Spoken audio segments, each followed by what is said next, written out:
Matthew chapter 20, verse 15. Am I not allowed to do what I choose with what belongs to me? Or do you begrudge my generosity? Brothers and sisters, that is Jesus speaking into the ache we carry tonight. We look left and right and say, God is unfair. Some have an easier life than mine. Bills stack like storm clouds over one house while sunshine pours on another.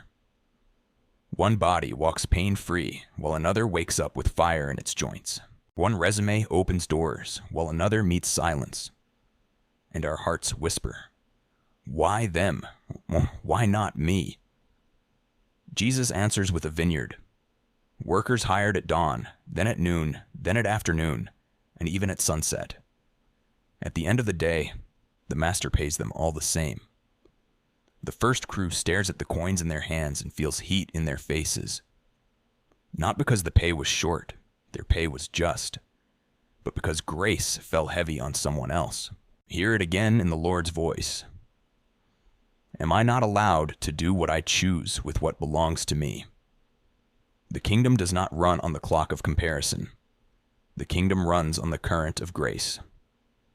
But let me be honest with you, brothers and sisters. Comparison feels natural to us because the world taught us to tally. We scroll past highlight reels and measure our Tuesday against someone else's applause.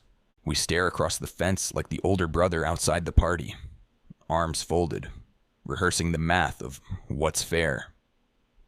He had a ledger in his pocket and a famine in his soul. The father had a ring in his hand and music in the house.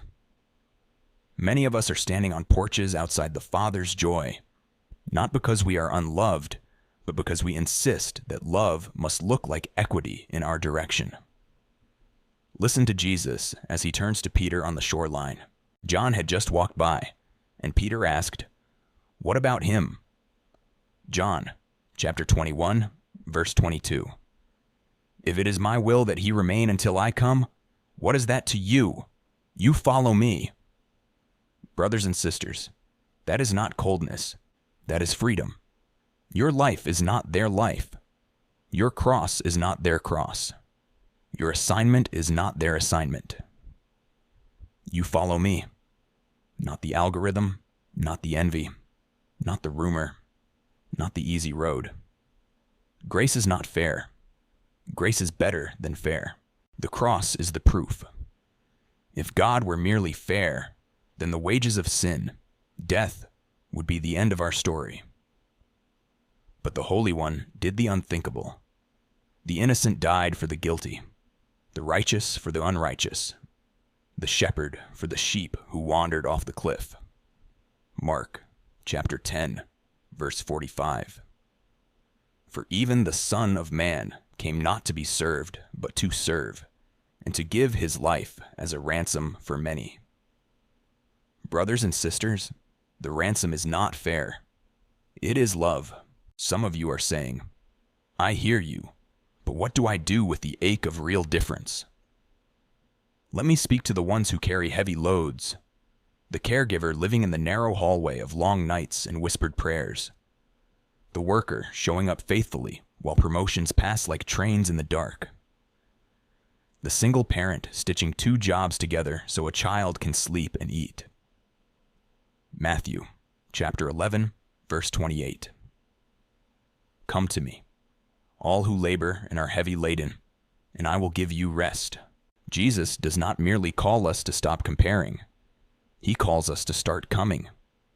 He is not the judge standing far off with a red pen. He is the Savior standing near with rest in his hands. Anchor this in your heart. Envy says, if I had what they have, I'd be at peace. Jesus says, if you have me, you have a peace the world cannot give. John chapter 14, verse 27. Peace I leave with you. My peace I give to you. The world's peace is a mood swing tied to circumstance. Christ's peace is a river that runs under every season. And that river flows from a cross where our Savior chose the path no one would label easy. So what do we do, practically, when the unfairness seems to shout. We take up a cross of trust. Matthew chapter 16, verse 24. If anyone would come after me, let him deny himself and take up his cross and follow me. The cross is not masochism. It is mission. It is the weight of obedience carried in love. It is forgiving when you could keep score. It is serving when applause is absent. It is praying for the one who cut you off, cut you out, or cut you deep. It is choosing quiet faithfulness in the shadows because God sees in secret. Let me give you 3 anchors for the week. First, name the lie. The lie says, God is good to them, not to me. Answer it out loud with scripture. Luke chapter 12, verse 32. Fear not, little flock, for it is your Father's good pleasure to give you the kingdom. Not a crumb, the kingdom. Not a lottery ticket, the kingdom. If heaven has already planned your inheritance, you can survive a tight month and a tighter timeline with your hope intact. Second, practice the party. Celebrate another's blessing on purpose. The older brother missed the music because he refused to join it. Walk into the room where someone else's joy is loud and say, "Thank you, Father." Every time you bless another, you puncture envy's lungs. Gratitude is how jealousy forgets how to breathe. Third, return to the well. Pray. Not the performance prayer of long syllables, but the child's prayer of plain need. If your words are few, borrow the Lord's. Give us this day our daily bread. Forgive us. Lead us. Deliver us. Daily bread is not glamorous. It is delicious. And daily mercy tastes like strength you didn't have, patience you didn't own, a kindness you could not manufacture. Brothers and sisters, do not mistake the calendar of heaven. Some harvests arrive at dawn, some at the 11th hour. Some breakthroughs come in a moment. Some grow like a mustard seed, hidden, small, stubborn, unstoppable. Jesus told us of a seed that becomes a tree. He told us of 2 builders, one on sand, one on rock, whose difference only shows when storms come. If your house is on Christ, the wind will not get the last word. The storm can steal shingles. It cannot steal the cornerstone. And please hear this. Your pain is not wasted. In the carpenter's hands, your suffering is lumber for someone else's shelter. The comfort you receive now will become the comfort you give later. The way you carry today will become the testimony you hand to tomorrow's weary traveler. The kingdom is a chain of grace. Someone ahead of you handed you a light. You will hand it to someone behind you. That is not fair. That is family. So come, tired, angry, bruised by the news and your own nerves. Bring the ledger, the grievances, the why me, and why not me. Lay them at the foot of the only hill where justice and mercy kissed. See the Son of God stretched out between earth and sky, shoulders beneath a justice we could not bear, heart pouring a mercy we could not earn. Then, hear him whisper to you what he spoke to Peter. You follow me. Not later. Now. Not once. Daily. If you need a sentence to carry in your pocket this week, carry this. Grace is better than fair, and Jesus is better than envy. Say it when you scroll. Say it when the check arrives light and the worry arrives heavy. Say it when you wake in pain and when you walk into rooms where you feel behind. The Master is generous. The Father is near. The Spirit is enough. Brothers and sisters, may you be bold to repent of envy, of bitterness, of the cold distance we keep from the Father's music. May you be quick to forgive, because forgiven people forgive. May you be ready to reconcile, because Jesus crossed the widest distance to bring you home. May you be eager to serve, because greatness in this kingdom bows low with a towel. Lift your eyes. The dawn is not fair. It is generous. And the God who paints it is writing a generous story with your life. Come to him. Trust him. Follow him. Preach is over. I have a story to tell you. They said the neighborhood always smelled like rain, even when the sky was clear. Maybe it was the river. Maybe the cracked sidewalks sweating summer. Maybe memory itself. Mara figured it was both, the river and her thoughts, because everywhere she walked, she carried a weather she could not shake. She had not planned to be 32 and living in her late mother's apartment, tending the spider plants on the windowsill like relics. Her younger sister, Helen, had a corner office downtown and pictures from Prague. Mara had a box of bills, a drawer of pill bottles with careful labels, and the 2 ceiling cracks she counted when sleep refused her. On payday Fridays, she celebrated by letting herself buy strawberries.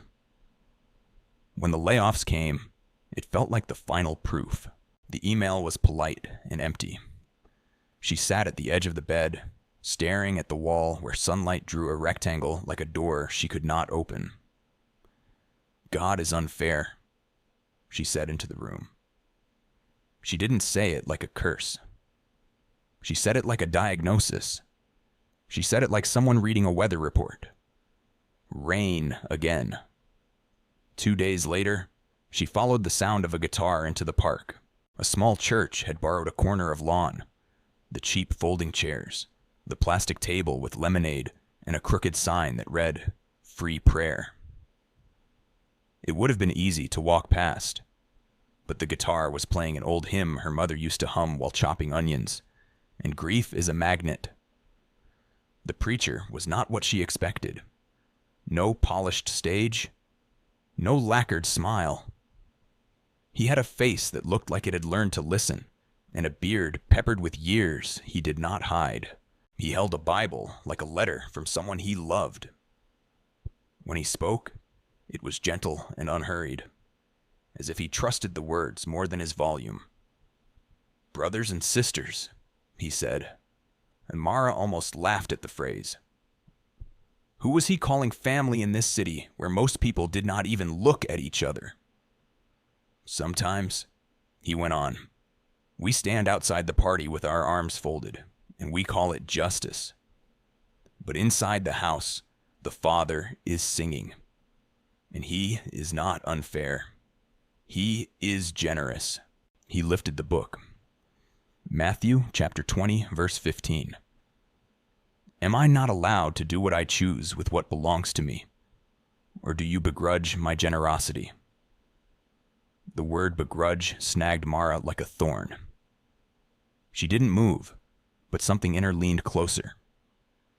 After the guitar sighed its last chord and the folding chairs clapped shut, the preacher stacked hymn sheets and laughed with the man pouring lemonade. People drifted off in pairs, scattering like birds. Mara stayed until there were only 3 of them left on the grass. The preacher, a woman wiping down the table, and herself. "Do you need prayer?" the preacher asked her, not as a sales pitch, but like a neighbor asking if the trash needed taking out. "I need a job," she said, "and I need God to be fair." He nodded as if that were the most reasonable request in the world. "What's your name?" "Mara." "I'm Elias." He set the hymn sheets down. "I won't pretend to know your story yet, Mara, but can I tell you something true before we pray?" She waited.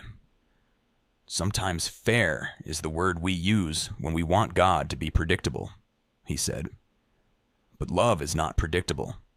Love is faithful. And Jesus refuses to be your rival with your sister. He wants to be your shepherd." Mara's jaw tightened. "You don't even know I have a sister." He smiled. "True. But envy has a smell. I've worn it before." He turned the Bible and read softly. John, chapter 21, verse 22. If it is my will that he remain until I come, what is that to you? You follow me. He looked up. The Lord didn't hand Peter a spreadsheet. He handed him a path. She exhaled through her nose, half a laugh, half a surrender. My path right now is unemployment and strawberries on Friday. Then Jesus will meet you in both, Elias said. He's good at kitchens and deserts and unemployment lines. May I pray? She hesitated, then nodded. He didn't use impressive words. He said her name like it was a gift, and he told God what she had told him. That money was tight, that nights were longer than they should be, that bitterness felt easier than blessing. He asked for daily bread and a new door and a clean heart. He quoted one line Mara recognized from a childhood Sunday. Come to me, all who labor and are heavy laden, and I will give you rest. When he finished, the woman with the cleaning rag, her name was Lila, handed Mara a card. We meet on Wednesdays in the church basement. Soup, scripture, job leads. You can come and not say a word, or you can come and say a lot. Either way, there's soup. Mara took the card. She did not promise anything. But later that night, after she slid open the electricity bill and felt the floor tilt under her, she put the card on the fridge with a magnet shaped like a lemon. She stood in the dim kitchen, the hum of the old appliance filling the silence, and whispered, If you are generous, show me. On Wednesday, she went. The basement smelled like coffee and dust and something warm in a crock pot. The chairs were metal and scraped the floor. A little girl colored in a corner while her mother tried to look awake. A man in a mechanic's shirt bowed over his phone, searching listings. Elias sat at the end of a table with a stack of printouts and a terrible tie. We don't fix lives here, he said, seating her between Lila and the mechanic. We share them, and we look for small doors God opens. He pushed a paper toward Mara. Credit union hiring 2 tellers. Afternoon shift. I'm not a people person, Mara said. You just talked to me for 2 minutes, Lila said. That counts. They ate soup that tasted like someone's best attempt at hope. They read 2 short passages and did not argue about them. They wrote 3 names on a whiteboard. People to call about openings, and 1 name at the bottom. Someone's brother who needed a place to sleep tonight. When the hour ended, nobody's life was fixed. The basement was still the basement. But Mara noticed something as she climbed the stairs. The air in her chest was not as heavy. That night, she opened the credit union application. It asked the usual questions. The box for reasons for leaving last job felt like a dare. She typed slowly, then deleted, then typed again. Finally, she wrote, Layoff, ready to serve. She surprised herself with those last 3 words and left them there like a flag planted on a hill. The interview happened fast, a Friday afternoon slot. She wore a blue blouse that made her eyes look less tired and borrowed a blazer from Lila's closet. When the manager asked what fairness meant to her in customer service, Mara paused, and a memory of the park lawn lifted in her mind like a page turning. It means you honor what's right, she said, and you add kindness to it. She didn't mention vineyards or coins or sermons. She just said it and felt her mother's spider plants waving somewhere behind the thought. On Sunday, she went back to the park. Not for answers, she was learning to stop demanding them, but for music. The guitar found the hymn, and her eyes found Elias. He opened the Bible again, and though the words were not for her alone, they landed like a letter with her name on it. Peace I leave with you. My peace I give to you, he read. She did not cry. She did not float. She just stood in the grass with both feet on the ground. and for the first time in a long time, the neighborhood did not smell like rain. It smelled like bread. On Monday, the phone rang while the kettle clicked toward a boil. Mara stared at the unknown number and braced for a collection call. It was the credit union. "We'd like to offer you the afternoon teller position," the manager said. "It's 28 hours to start. We'll reassess in 3 months. A thin ribbon of disappointment tried to wind around her ribs. Part-time? Not full-time? Another voice, firmer, cut through. "You follow me." She thanked the manager, wrote the start date on a sticky note, and turned the kettle off before it screamed. When she set the mug down, her hands were steady. That Wednesday, she brought 2 cartons of strawberries to the basement. "To practice the party," she said, a smile touching the corner of her mouth. Lila whooped like someone's aunt. Elias grinned at the fruit as if God himself had grown it for that table. "Small doors," he said, tapping the whiteboard with the marker. "We walk through the ones we have." He read in the gentle cadence they all knew now. Luke, chapter 12, verse 32. "Fear not, little flock, for it is your Father's good pleasure to give you the kingdom." He lifted his eyes. That pleasure doesn't vanish when hours are part-time. The kingdom is not part-time.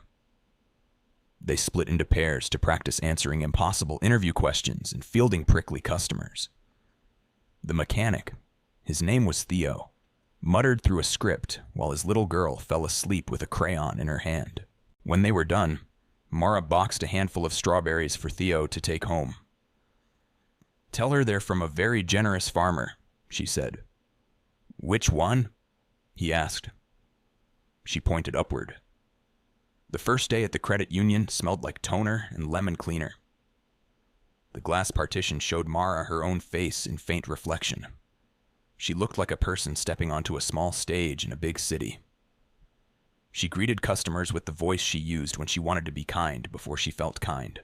By the second hour, someone complained that the line was unfair. By the third hour, a man announced that his overdraft fees were criminal. She apologized for the wait, explained the policy, offered a printout of options. She added kindness to what was right. Late in the afternoon, a grandmother who did not speak much English slid a wrinkled envelope through the slot. Her knuckles were small stones, and her eyes carried the alert quiet of someone who had learned to survive by being careful. The envelope held cash, folded and refolded. "Deposit?" Mara asked softly.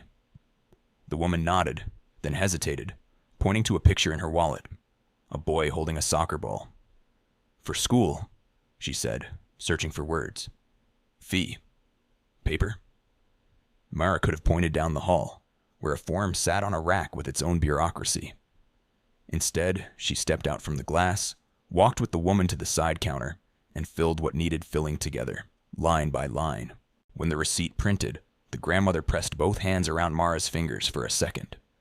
"Thank you," spoken without grammar, and then disappeared into the street's bright noise. At closing, the manager leaned on the doorframe. "Good start," she said. "We need someone to cover 2 days next week at our uptown branch. Busy. Different vibe. Interested?" Different vibe meant sleek lobby, impatient shoes, portfolios the size of monthly rent. Uneven fairness would glare louder. Mara felt the old ledger warming in her pocket. Then she imagined strawberries on a folding table and a preacher's voice under summer sky. "Yes," she said. That night, she found 3 sticky notes curling at the edges and rewrote them on new paper. "Grace is better than fair. You follow me. Practice the party." She lined them across the fridge, magnets in the shapes of a lemon, a lighthouse, and a small green fish.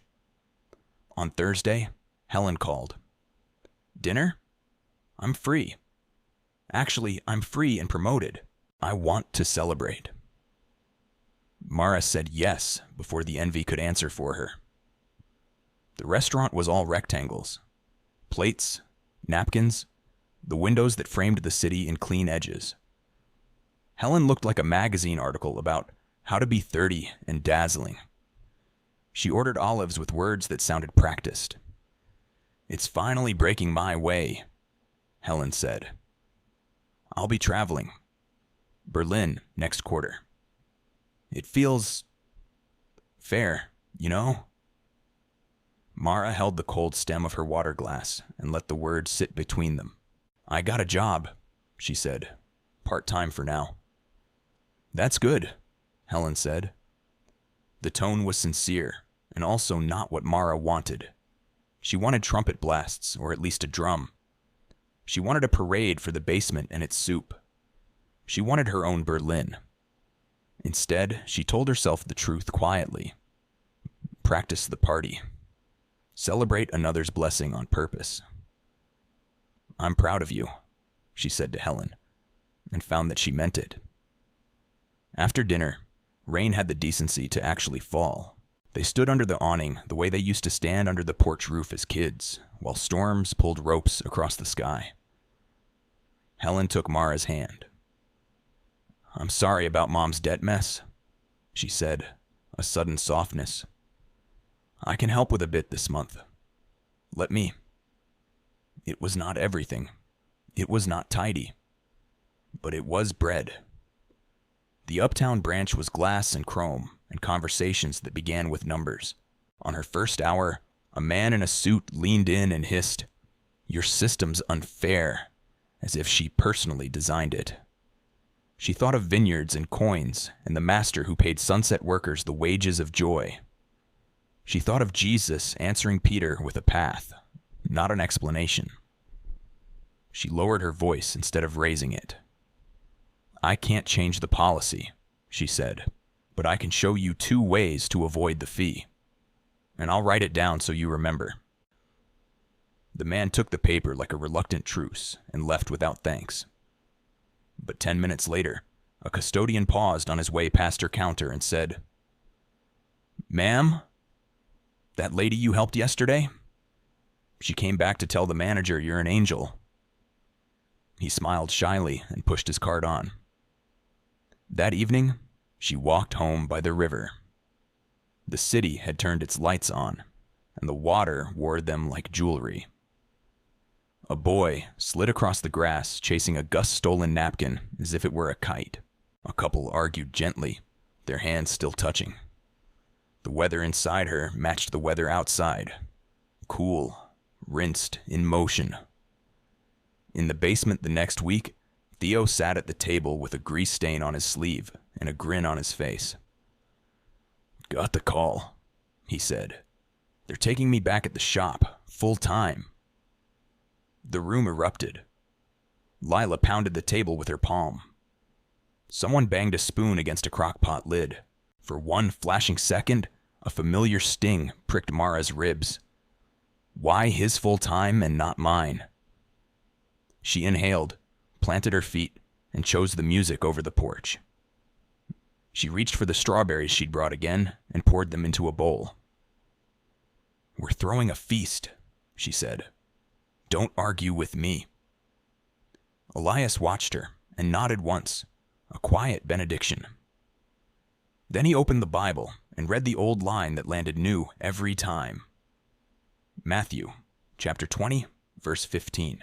"Am I not allowed to do what I choose with what belongs to me?" He closed the book and added, "And he has chosen to share."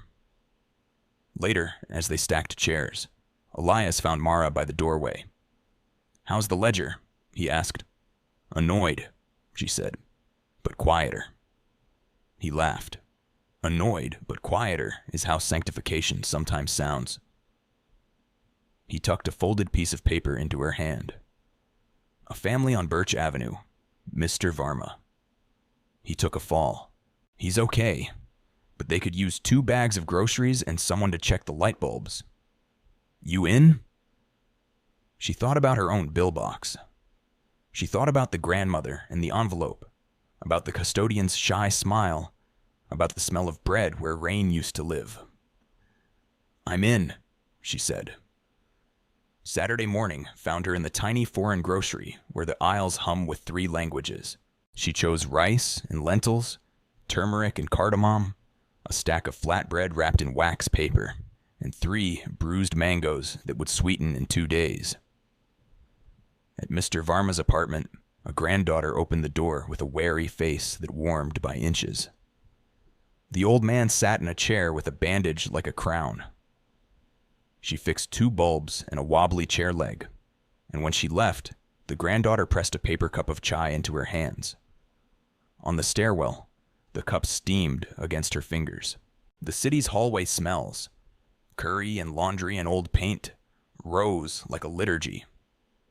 She lifted the cup to her face and whispered, "Thank you," to the God who was not fair, but was generous. That night, she counted the spider plants and did not think of them as relics anymore. They were witnesses. Little green hands lifted in the window, praising a sun that did not ask who deserved it. When the phone rang again on Monday, she didn't brace. The manager's voice carried a smile. "We've reassessed sooner than planned. A full-time spot opened. Benefits, morning shift. It's yours if you want it." Mara put her hand on the counter to steady herself and looked at the sticky notes. "Grace is better than fair. You follow me. Practice the party." "I want it," she said. "Thank you." After she hung up, she didn't dance. She did something homelier. She reached for her worn-out ledger, the one in her heart, and crossed out a line she'd kept too long. Then she sat at the little table, opened her palms on the wood, and prayed a child's prayer with plain need. "Give us this day our daily bread." The room felt full. Outside, the neighborhood smelled like rain again. Only this time, it smelled like the kind that washes the city and leaves it brighter.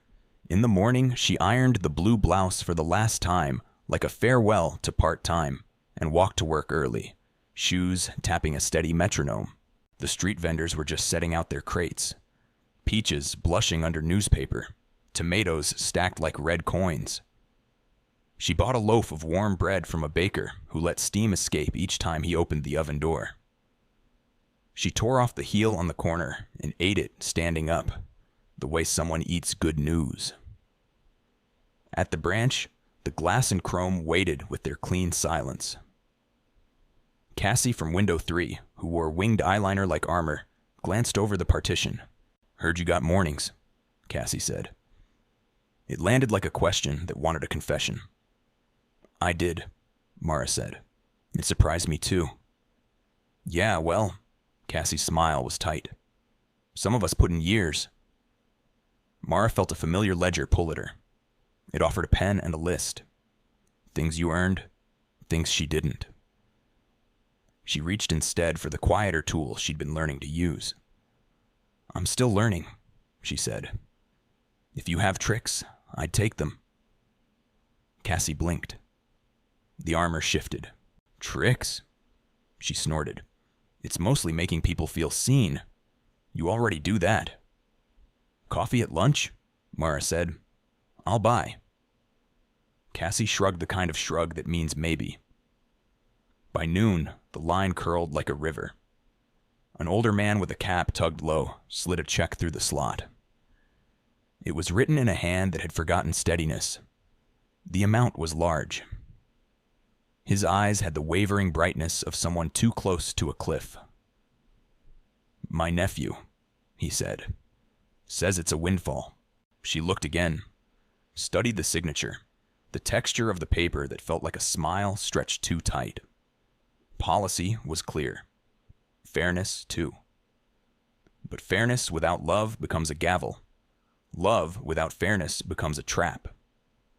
She called the manager, spoke gently, followed procedure.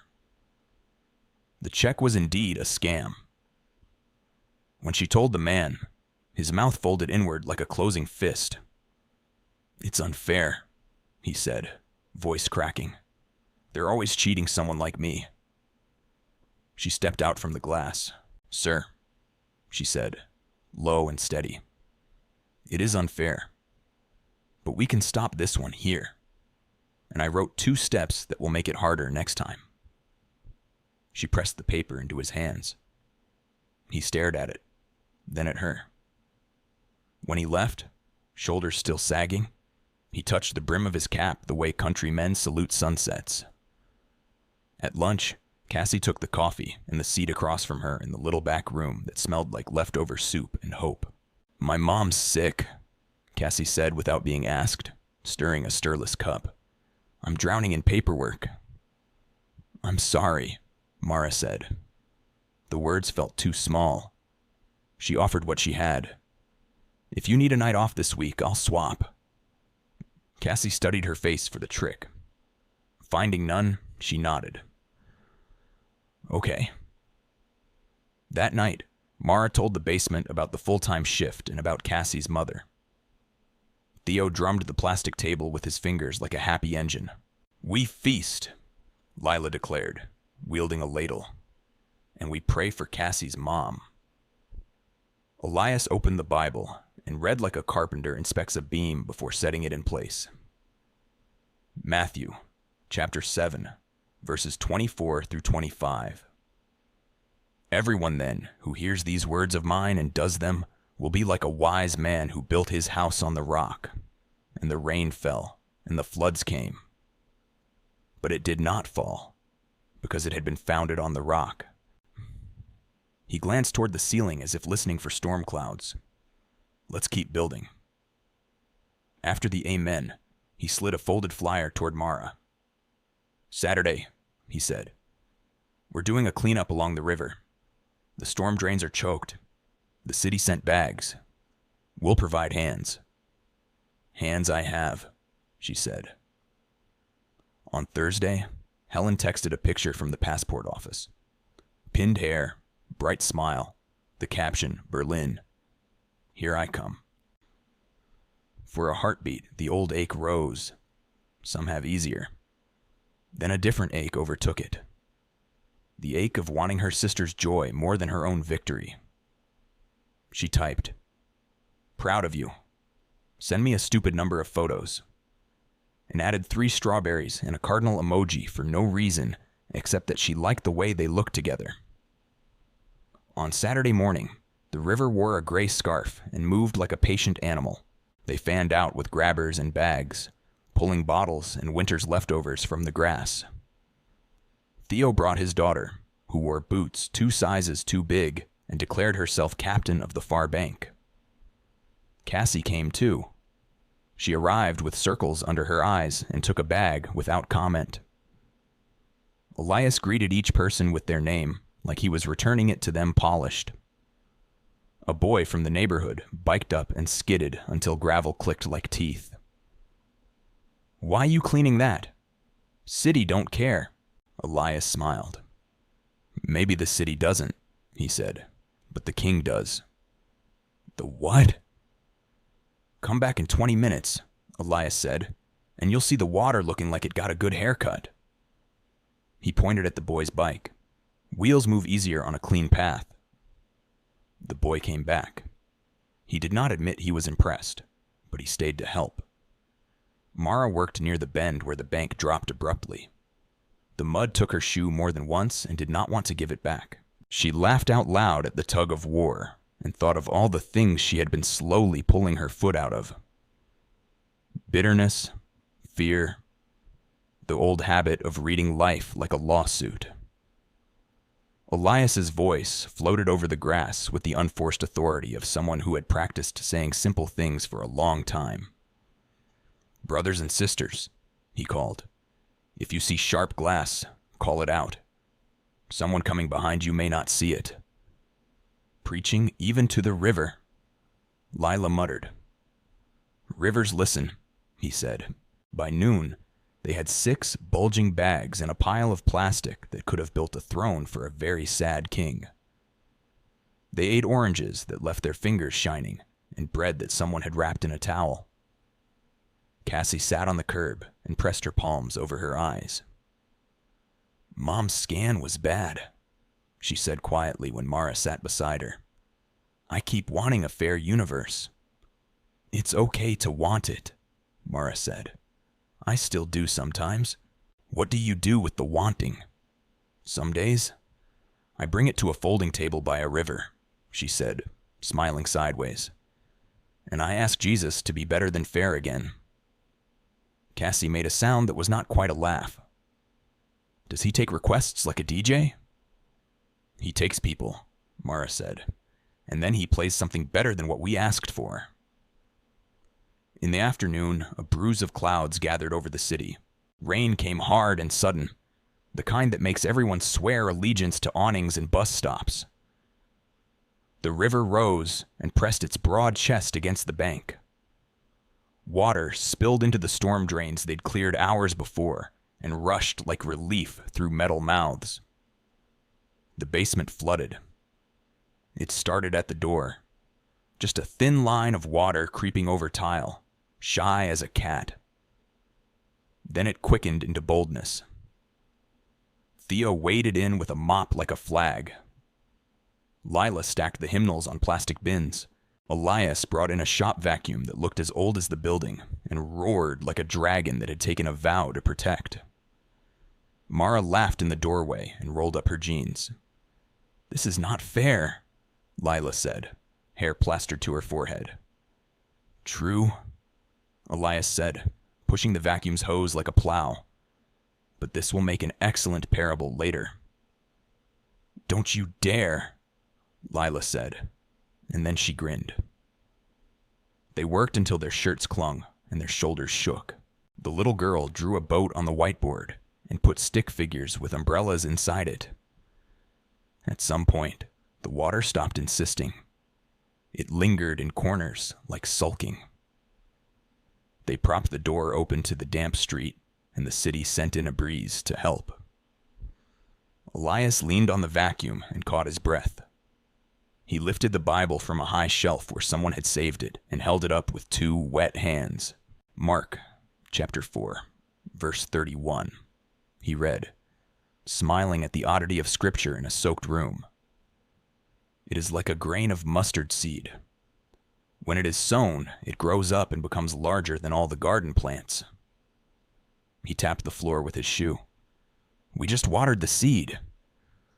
"I hate you," Lila said, affection heavy as water. Mara squeezed water from her ponytail and felt a radiant tiredness. She watched Theo secure the extension cords, watched Cassie wring out a towel, watched the little girl draw a sun finally peeking from behind her marker clouds. The room had become a parable, whether they wanted it to or not.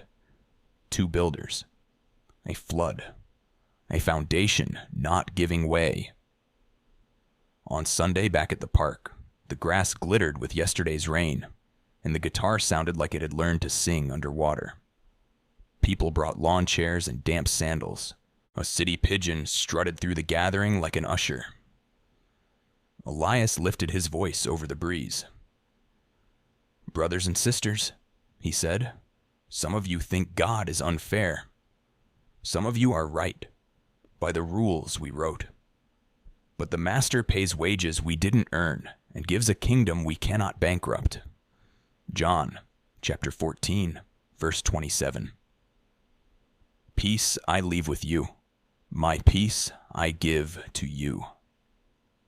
Mara closed her eyes. She didn't ask for a sign, didn't bargain, didn't hand God a spreadsheet. She just stood and borrowed sunlight while a preacher who knew his way around storms reminded her that the rock was under everything. After the closing chord, the old grandmother with the soccer boy picture found her. She pressed a small bag into Mara's hand. Flatbread warmed through the paper. "For you," she said, smiling with her whole face. "For me?" Mara echoed, uselessly. "Yes," the woman said, generous. Mara carried the warm weight home like a sacrament. She set the bread on the table, tore it in half, and ate slowly, one hand on the sticky note that said what she needed it to say. Grace is better than fair. She looked at the window where spider plants had grown runners like small green hands, reaching for other sills, other rooms, other lives. She thought of Cassie's mother, of Theo's job, of Mr. Varma's granddaughter, of Helen's passport. She whispered their names. The phone buzzed. A text from Helen lit the screen. "Can I come to the river thing next time? Or the soup thing? I could bring... I don't know. Not olives." Mara laughed out loud, alone and not alone at her little table. "Yes," she typed. "Bring bread." Helen arrived at the basement with a paper bag, in the face of someone trying not to look out of place. The bag was heavier than it looked. "I brought... bread," she said, lifting it like an offering. "And, not olives." Lila beamed and cleared a royal space on the table. Theo's daughter peeked in the bag and gasped at the glossy braids of Shala, the crust lacquered like a violin. Elias greeted Helen with a handshake that felt like a welcome mat. "We don't check credentials," he said. "Only names." "Helen," she said, then glanced at Mara. "I'm with her." "That's our favorite membership level," he said, and meant it. They ate soup that tasted of garlic and patience. Someone had chopped carrots on a cutting board that wobbled, and the slices came out uneven the way real life does. The challah tore with a sound like a small applause. When Elias read a few lines, he did it in the same slow tone he used for flood reports and job postings, and the room leaned in as if the ceiling could drop time into bowls like ladlefuls. "Matthew chapter 5, verse 4, he said. "Blessed are those who mourn, for they shall be comforted." He did not explain it. He let the words do their work. After, while stacking chairs, Helen stood near the doorway and watched the room empty into the ordinary street. "I expected. I don't know. Something shinier or stranger," she said. "This feels like a kitchen." "It is a kitchen," Mara said, tucking a chair into a row. "It just feeds different kinds of hunger." On Thursday morning, the drawer at Mara's station came up short. Not by much. One bill gone missing the way socks go missing, into the dimension where small things hide and accuse you from there. It was enough to require a report. She could have blamed the frenzy of lunch hour or the new guy on window 2. She could have said nothing and waited for the drawer to slip quietly back to balance later in the week. Instead, she walked the bill-shaped ache to the manager's office. "I'm short," she said. $8. I counted twice. I'm sorry." The manager squinted at the printout, at Mara, at the ceiling where managers apparently petitioned invisible auditors. "It happens," she said. "Document it. Don't hide it. That's the rule. Fairness without cruelty. Mercy without flattery." Mara breathed like someone who had taken off a backpack she forgot she wore. That night, a text from Cassie landed like a small stone. "Mom admitted. Can't breathe right. If you're praying, pray." It was not a request so much as a release valve. Mara typed, "I am," and then wrote the name on a sticky note and pressed it to the fridge between Lemon and Lighthouse. At the hospital, air hummed with machines doing arithmetic with oxygen. Cassie stood at the window while dusk poured the room full of diluted gold. Her eyeliner was gone. Her eyes were naked and brave. "I keep wanting a rule book," she said without turning, voice steady from the effort of holding. What to expect? How to negotiate with God? Who to talk to about an extension? Mara stepped beside her, close but not touching. "I wanted that too," she said. "I still do, some days." "Is he listening?" Cassie asked. It was not a trap. It was a child's question smuggled in a grown woman's tone. Mara thought of spider plants and basements and rivers and bread. She thought of a preacher who never rushed the hard parts. "Yes," she said. "Not because I feel it all the time, because he said he does." Cassie angled her head. "Where?" "Come to me, all who labor and are heavy laden," Mara said softly, "and I will give you rest." She didn't add the address. She didn't need to. The words set their own location. In the days that followed, hospital hours braided with teller windows and soup nights. Helen came back to the basement with a bag of tangerines and the tentative smile of someone who wasn't sure if she belonged and was beginning not to care. Theo brought a flyer. His shop was taking on an apprentice. The boy from the river cleanup showed up with his bike again. This time with a curiosity he hadn't learned to disguise. He asked 100 questions and received 100 unhurried answers. Elias's sermons in the park became less like speeches and more like someone opening shutters on a morning that was already lit. He repeated the same lines as if building a staircase out of them one step at a time. Grace is better than fair. You follow me. The kingdom is not part-time. People began quoting them to each other in grocery aisles and laundromats, the way a city repeats a sports score after a miraculous game. On a gray Tuesday, the credit union lobby filled with a storm of voices. A man paced at the front door, phone pressed to his ear, anger staining his neck. Two customers argued about line order with the ferocity of medieval kings. A woman at window 5 began to cry quietly for reasons not related to banking. Mara felt the urge to hurry the way you feel the urge to sneeze. Irresistible, unhelpful. She slowed her hands instead. One transaction at a time. One face at a time. When the woman at window 5's shoulders shook, Mara slid a tissue across her own counter as if by accident and met her eyes. "Take your time," she said. "We're not going anywhere." After closing, Cassie leaned against the break room sink and let her head thump lightly against the cabinet.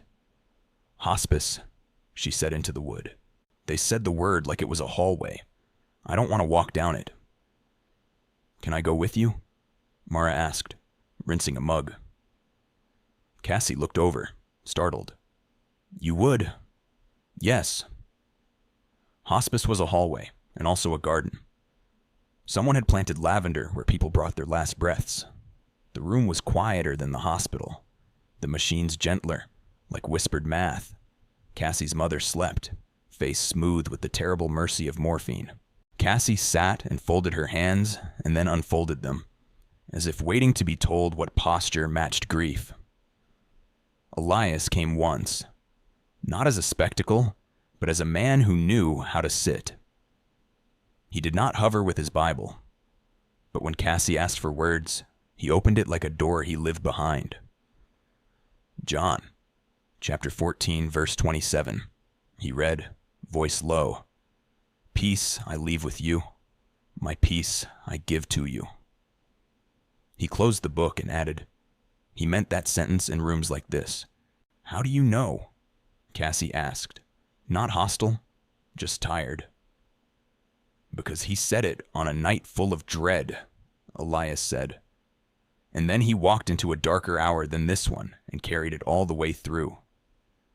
Cassie nodded once, a motion so small it could have been a tremor. After the funeral, under a sky too blue to match the black dresses, Cassie showed up at the basement with her mother's scarf wrapped once around her wrist like a bandage and a blessing. She put her hands palms down on the table. "This is my porch," she said, voice ragged.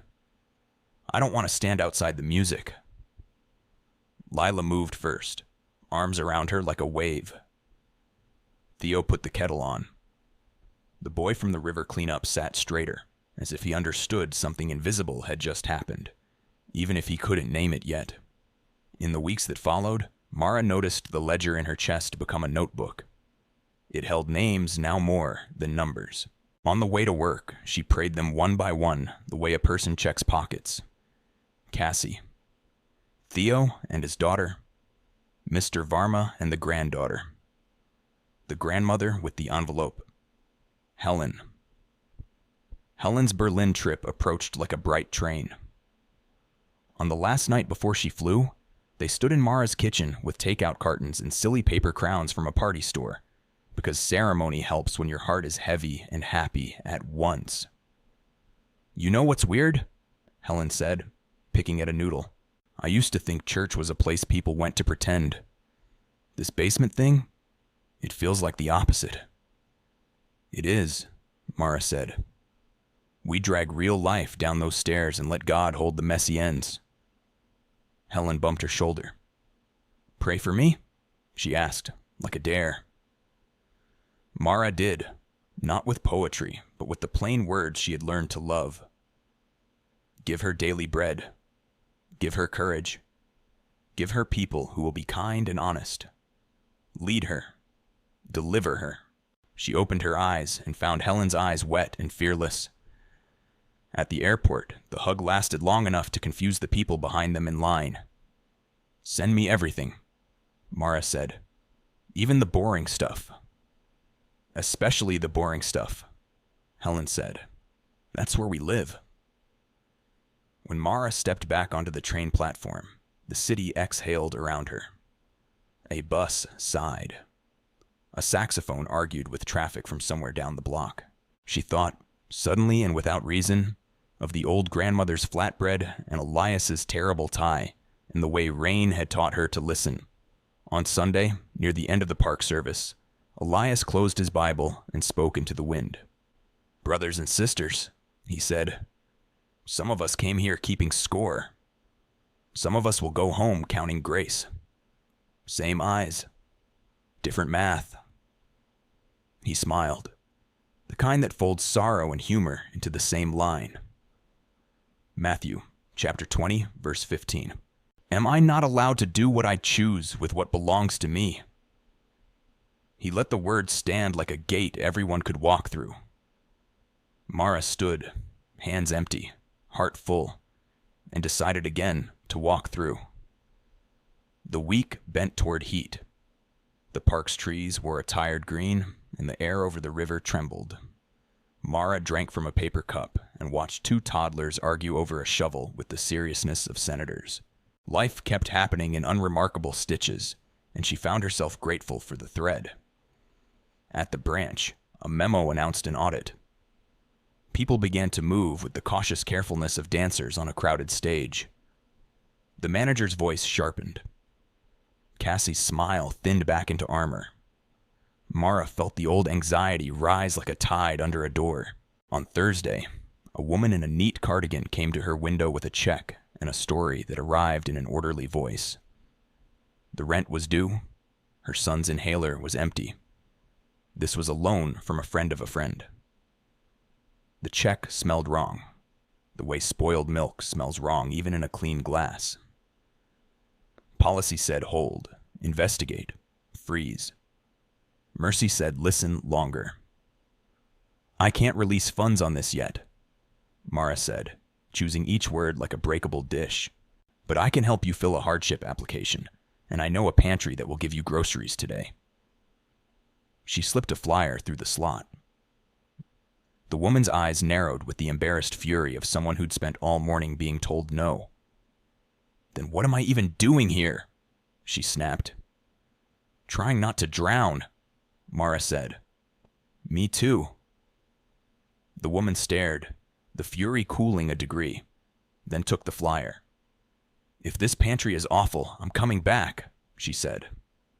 "I'll be here," Mara said. At closing, the auditors went window by window, counting, noting, nodding. When they reached Mara's drawer, one of them frowned. Not at her, at the printout. "You're exact," he said, a little surprised. "Right down to the coin." She exhaled slowly. Outside, the city exhaled too. A bus coughing, a dog shaking off heat. She texted Lila. "Soup tonight?" The reply came back with a pot emoji and a strawberry. In the basement, they found cool relief. Theo arrived with grease under his nails and a new calm in his shoulders.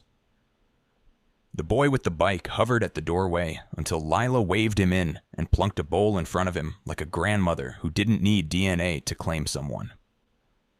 "What's your name?" Elias asked between ladles. "Ty," he said, trying to make his voice bored and failing. "Ty," Elias repeated, savoring consonants. "Good to have you." They ate and talked in the loping way families talk when no one is trying to impress anyone. When the bowls were scraped clean, Elias set his hands on the back of a chair and spoke without opening the book, like a man reciting a phone number he had dialed 1,000 times. "Brothers and sisters," he said, eyes lifted. Matthew, chapter 6, verse 33.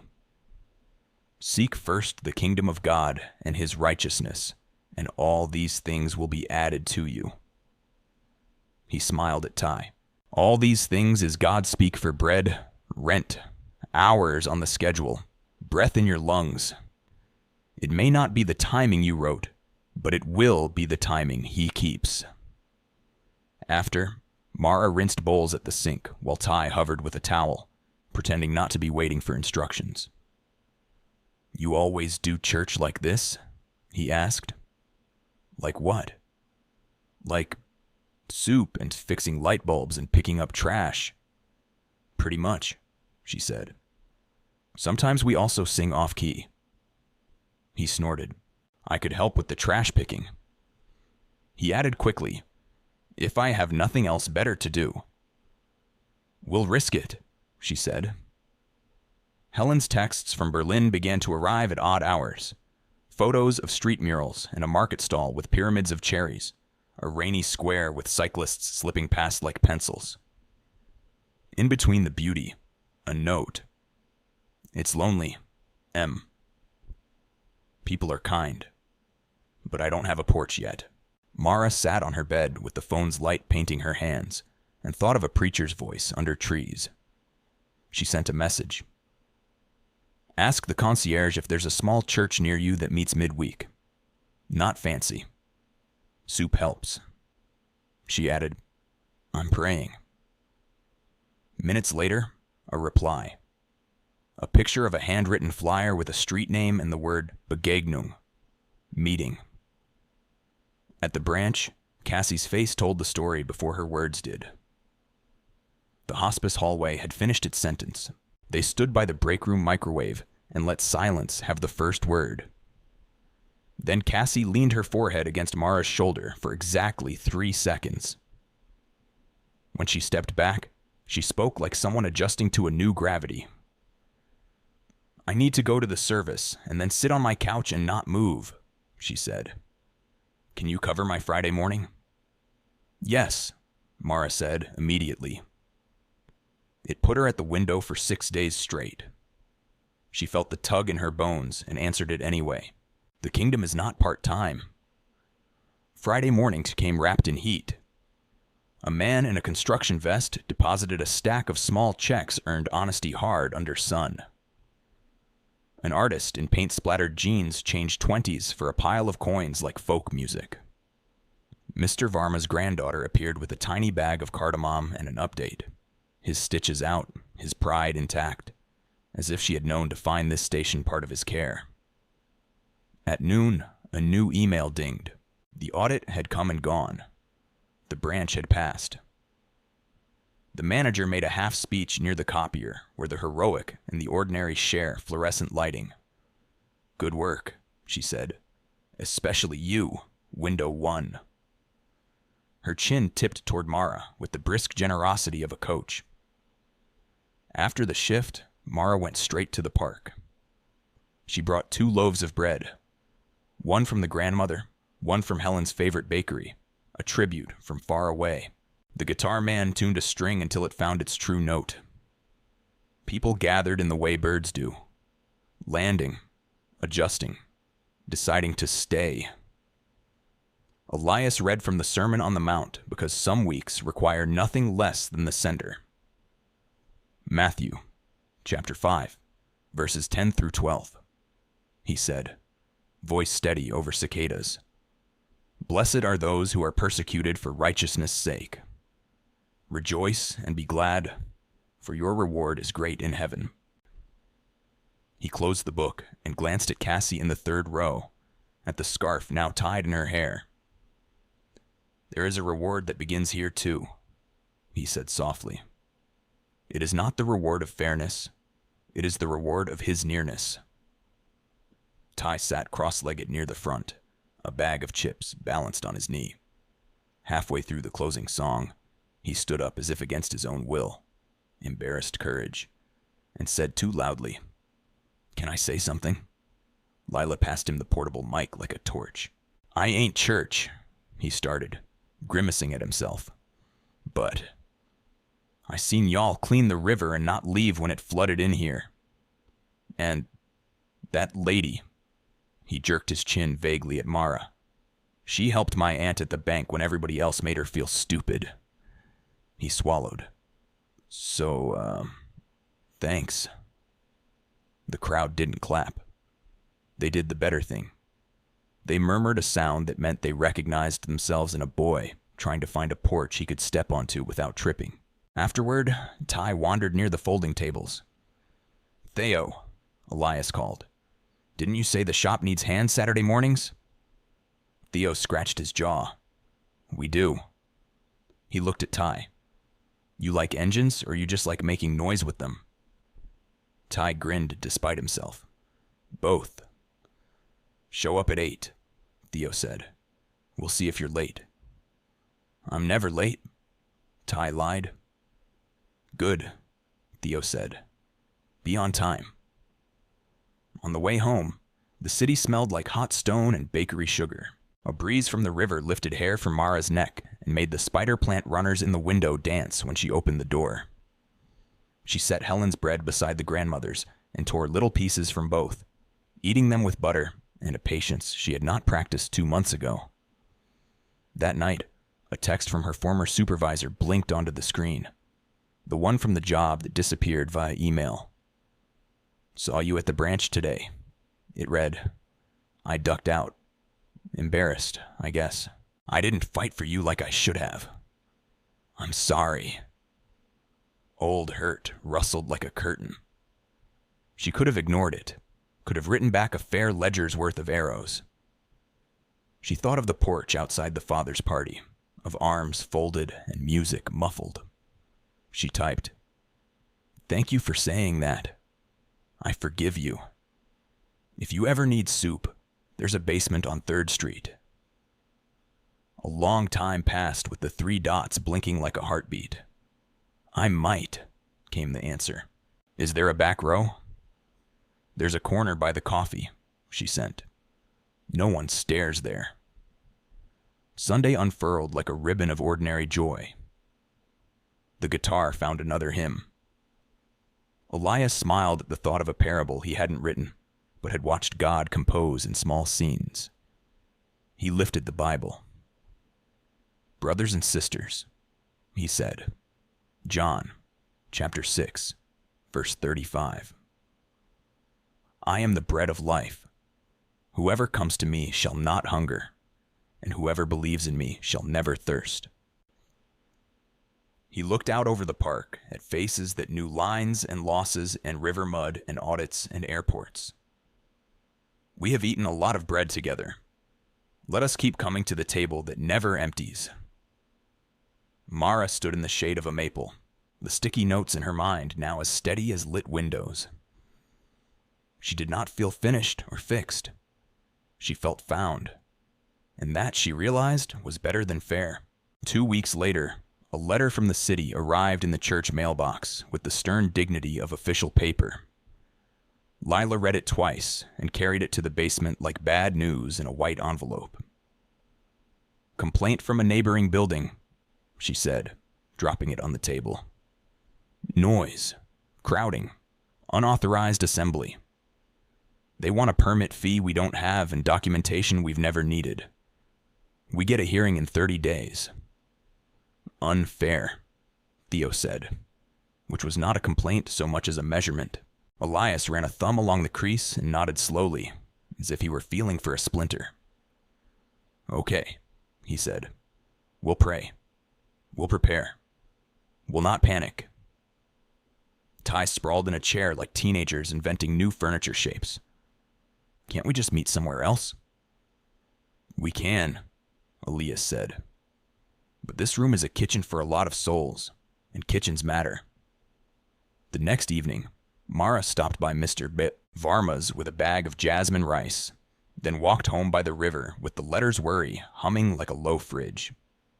In the window, the spider plants had thrown new runners. Little green flags waved like someone very small cheering. She wrote another sticky note and pressed it between Lemon and Lighthouse. The Master pays. The Father provides. At work, news moved like the elevator. Up, down, doors opening on different scenes. Cassie, after days of paperwork grief, was offered a shift lead role. It came with better pay and the kindness of a schedule that bent around her new life without her mother. Mara felt the tug of the old ledger. Years versus months. Sacrifice versus recognition. Then remembered a party she refused to miss. She brought cinnamon rolls at dawn and put them in the break room with a note in her tidy, square handwriting. "Proud of you. Tell me how to help." Cassie read it, blinked fast, and lifted her chin in a way that meant the emotion could be acknowledged later without witnesses. That night, Elias called an extra prayer in the park. No guitar, no chairs, just a circle of people under a maple that shed light like a quiet chandelier. He opened the Bible and read not like a warrior, but like a farmer laying seed. Matthew chapter 6, verses 9 through 13. He said, "Our Father in heaven, hallowed be your name. Give us this day our daily bread." He let the words walk their simple path and added, "Daily means enough for today, not a warehouse for tomorrow. Let's ask for enough." They asked, halting and ordinary. Ty prayed 3 words and looked annoyed at himself. Theo prayed for the permit fee, Cassie for sleep, Lila for the inspector to have a kind grandmother. Mara prayed for the neighbor who filed the complaint and surprised herself by meaning it. When they finished, the maple held their request with the steady patience of something that had learned to drink storms. On Saturday, Theo's shop crackled. Ty showed up at 8:04 with grease on his hoodie that he could not have acquired in the last 4 minutes and a grin he tried to hide. Theo handed him a broom like a scepter. "You sweep like the floor owes you money, or you sweep like the floor is your friend. Pick one," Theo said. Ty picked badly for 10 minutes, then better. When he pulled a rag across a chrome bumper and caught his own face crooked in it, he smirked at the boy he saw. Unsure, stubborn, trying. At noon, Theo cracked a soda and leaned against the garage door. "You're late tomorrow," he said, without looking over. Ty bristled. "I was late to believing you can be on time," Theo said. "Different thing. See you at 8. At the branch, Mara trained the new guy at window 2, a nervous college student who apologized even when he did something right. She showed him how to square stacks and how to look people in the eyes and how to say "I can't" without adding "sorry" like a tax on self-respect. She remembered when kindness had felt like an extra fee. Now it felt like change she could make. A thin man with a face like a folded paper came to her window near closing. He slid a small business card through the slot. It was crisp, embossed. An attorney. "I represent the owner of the building adjacent to your church activities," he said, not looking up. He outlined the violation as if reading a menu item. "The noise, the traffic, the risk. We intend to press for enforcement." Mara felt a prickling along her scalp, an animal alert. She listened. She asked a single question. "Have you ever been inside?" The man's eyes flicked up, startled, as if she had asked if he believed in kindness. He didn't answer. He left with the click of expensive shoes, practicing fairness without mercy. At the next basement night, they put a coffee can on the table and labeled it with a piece of masking tape and a joke. Permit-ish. People folded what they could. Crumpled bills. Coins that had spent longer in pockets than planned. The coffee can filled like a small pond after rain. A woman who usually slipped out early lingered. "I can help with paperwork," she said softly. "I do admin for a clinic. It's all forms and patience." "Thank God," Lila breathed. "I have forms. I'm low on patience." Elias looked a little tired that week. It wasn't dramatic. It was around the edges, in the way he rested his hands on the chair back before speaking. After cleanup, Mara asked, "You okay?" He smiled, that bent line that made room for both truth and hope. "Had my own letter," he said. "Doctor wants me to rest more. Nothing ominous." He lifted a palm. "But I may preach sitting down for a bit. The kingdom can handle a stool." "Do you need someone else to speak Sunday?" she asked, surprising herself as the words left her mouth.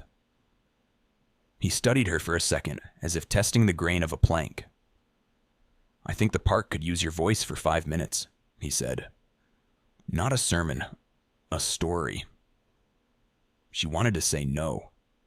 She wanted to list reasons, including the most honest one, that she preferred to hide in helpfulness.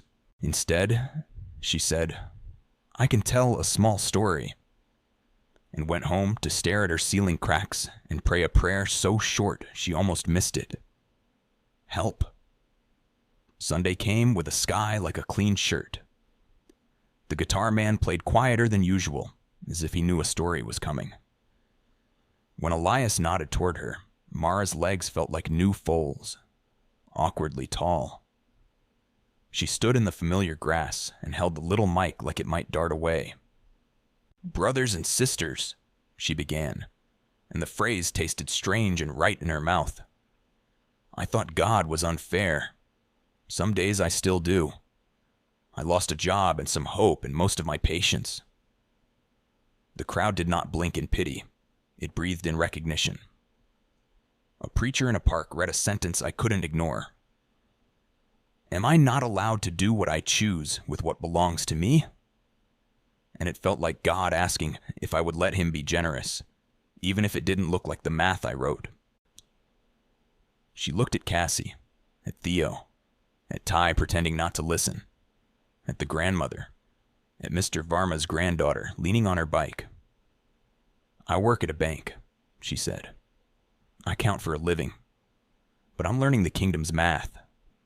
We brought a coffee can labeled permit-ish, and it's filling. We cleaned a river and flooded a basement and somehow came out richer." She smiled without trying to be impressive. "I don't have an explanation. I have a porch. If you need one, you can stand on mine." She handed the mic back and exhaled, and the guitar found a chord that sounded like relief. The hearing date arrived with a littler sky and air like paper. They sat in a room that tried to be neutral with beige walls and hard chairs. The neighbor's attorney spoke first, precise as a metronome. Unauthorized assembly. Increased street congestion. Noise beyond acceptable levels. When it was Elias's turn, he started to stand, then remembered the doctor and stayed in his seat, Bible closed on the table like a friend's hand. "Sir," he said, "we're a small group. We use soup and folding chairs. We leave the street cleaner than we found it. We can pay the fee, slowly but fully." He nodded toward the coffee can, now disguised in a proper envelope. "We'll observe hours. If you show up, I think you'll find we are less a nuisance and more a neighborhood organ doing quiet work. We will love our neighbors, including the ones who don't love us yet." It was not eloquent. It was accurate. The inspector cleared his throat. He was a man with a kind grandmother somewhere. You could hear it in the way he asked for specifics instead of pronouncing fates. He granted a provisional permit with conditions. Paperwork would follow. Someone exhaled loudly. Ty, probably. Lila squeezed the envelope like a life preserver. Outside, on the courthouse steps, Elias sat and rested. Matthew, chapter 5, verse 9, he said, half to himself. Blessed are the peacemakers, for they shall be called sons of God. He looked at the sky like a man checking the weather of his soul. We will be those. That night, Mara walked home, carrying a stack of borrowed hymnals and a bag of leftover oranges. The city was not fair. It was also generous. She thought of Berlin, of Helen's photos of cobblestone and soup in a paper bowl under a German word for meeting. Her phone buzzed. A picture lit the screen. Helen at a little table, a bowl of lentil soup, a candle in a jam jar, a circle of strangers. The caption read, Found a porch. They say brothers and sisters with an accent. It still works. Mara stopped on the sidewalk and laughed, right there where anyone could see. A woman mid-story under streetlights. Then she went upstairs to her kitchen, set the oranges beside the bread, and stood in the kind of silence that is full. The spider plants reached for the next window, green blessing traveling along a line. She touched the sticky notes and did not need to read them. They had moved in. On Sunday, she would count again at her window.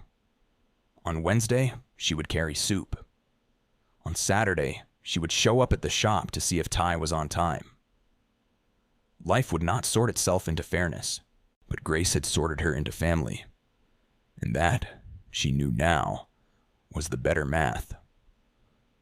August threw a blanket over the city and turned off the fan. Heat pressed the windows like a stubborn hand. In the middle of a Wednesday shift, the lights at the branch hiccuped, flickered, and went out. The lobby murmured. A few phones rose like talismans. The generator kicked once and failed. Manual signs went up. Transactions paused. People did the math of inconvenience with their faces. By late afternoon, the blackout had stretched into a rumor of hours. Traffic lights blinked dumb red. Elevators stopped between floors. The credit union closed early, and the street became a study in improvisation. Shopkeepers propping doors. Neighbors waving news down stairwells. Someone hauling blocks of ice in a cooler like a relic from an older century. Mara headed toward the basement with a bag of bread and the sense that kitchens get busier when power goes out. Lila already had the doors open and bowls lined on the table in a row like planets. Theo arrived with a camping stove, shaking it like a maraca to make sure fuel still rattled inside. Ty rolled in a box fan that would be useless without electricity and parked it anyway, proud as a dog dropping a stick. City says a substation fried, Theo reported. Could be a while. We've got water, shade, and soup we can warm with stubbornness, Lila said. We'll be a cooling station, minus the cool. Elias sat on a stool by the door, hat shading his eyes, a bottle of water sweating in his hand. He looked tired but happy, like a farmer watching harvesters arrive. Brothers and sisters, he said to whoever came in, you're home. They filled cups, passed towels dampened in a bin like makeshift mercy. People came who had never come. Neighbors from 2 blocks over, a mail carrier off his route, a nurse in scrubs with a plastic bag of popsicles melting into sugar water. The boy with the bike stood at the doorway and directed traffic with the authority of a volunteer sheriff. Near 6 o'clock, a woman collapsed in the hallway outside, sliding down the wall with a sound that sent everyone running. She was thin as a plank and wore a linen dress that had seen too many summers. Mara recognized her face from a photo stapled to the complaint letter. This was the owner's mother, or aunt, or something close enough to matter. The nurse knelt fast, 2 fingers on a wrist. Heat exhaustion, she said. We need fluids, air, salt. They carried her into the basement the way people carry a priceless painting. Careful, afraid of edges. Lila barked orders like a general and prayed without switching voices. Ty sprinted to Theo's truck, returned with a battery fan that coughed itself alive. Someone found ice. Someone else peeled an orange with forensic care and held the segments to the woman's lips. Her breath stuttered, then lengthened, then found a calmer lane. When she opened her eyes, they were blue-gray and bewildered. "Where am I?" she whispered. "In a kitchen," Lila said, and pressed a cool cloth to her forehead. "You fainted in a hallway built before air conditioning was invented, and stubbornness was cheaper." The woman blinked toward Elias. "I heard music here," she said faintly, frowning as if apologizing for remembering. "Thought it was too loud." "It's softer inside," Elias said, voice kindness on low. He lifted the Bible that sat closed near his elbow. "Matthew chapter 25, verse 35, he said, the words now at home in a room that smelled like oranges and sweat. "I was thirsty, and you gave me drink." He did not add a lecture. He folded silence over the verse like a blanket. An hour later, when the lights jittered back to life like shy animals, Mara walked the woman to the door and watched her son, yes, the building owner, arrive in a car that looked worried about door dings. He took in the scene. The bowls, the towels, the camp stove, the coffee can labeled permit-ish with tape, and his face rearranged in small ways he did not announce. "I'm grateful," he said, the words making their way over rocks. "My mother, she would have..." He stopped, shook his head. "Thank you." "Would you like some soup?" Lila asked, because sometimes the only bridge visible is a bowl. He took it, sat on the steps, and ate like someone who wasn't sure what he was tasting and liked it anyway. The next morning, an email arrived, surprising in its brevity. The adjacent owner would withdraw his complaint if conditions held. The inspector confirmed receipt an hour later. Lila put the coffee can back on the shelf like a trophy. "Permit-ish," she said, patting it. "Our little parable bank." At the shop, Ty showed up at 7:59 just to prove a point to someone, maybe himself. Theo handed him a socket set like a swear of trust. "Brakes," he said. "They should stop you. That's the rule." Ty listened in a way that made him look older. He bled on a knuckle and did not boast about it. At noon, Theo put a hand on his shoulder for exactly a second. "On time," he said. "Told you you could be." At the branch, a woman in a cardigan returned with the flyer Mara had given her. "The pantry was real," she said, half surprised, half defensive. "My boy slept last night without coughing." She slid $5 across the glass. "For your permit-ish," she said, embarrassed by the word and delighted by it. Mara smiled. "Thank you," she said, slipping the bill into an envelope to hand Lila later. "Tell him we're proud of his lungs." Helen's texts from Berlin began to sound like a person moving from tourist to resident. She sent a voice note one night that Mara played on repeat at her stove while stirring rice. "They did this thing," Helen said, words carrying both sleep and light. "After we read," someone said, "Luke, chapter 12, verse 32. And they all said it from memory. "Fear not, little flock, for it is your Father's good pleasure to give you the kingdom." Even in German, it lands. She laughed quietly. "I brought oranges." The pastor said, "We love oranges." It felt like your basement. Mara stirred and listened to the pot murmur and felt the odd ache of joy and distance braided. She whispered a prayer that felt like passing a bowl across an ocean. At the park, Elias began asking more people to tell 5-minute stories. He called them kitchen homilies. Theo told about engines that only sang when tuned to factory kindness. Lila told about the day her grandmother taught her to knead bread and forgiveness in the same bowl. Cassie spoke of hospice like a road that was not the enemy if you didn't walk it alone. Ty stood 1 week and said only, "The river looked worse. Then it looked better. That's all." And everyone treated it like a poem. Mara told one more, about a day she counted exact down to the coin, and then went home and ate bread that wasn't hers because someone had called it hers. She didn't name the neighbor. She didn't need to. People around the circle nodded as if recognizing how often God slips generosity through doors labeled fairness. Elias's health held steady in a narrower lane. He taught sitting down and let silence work harder.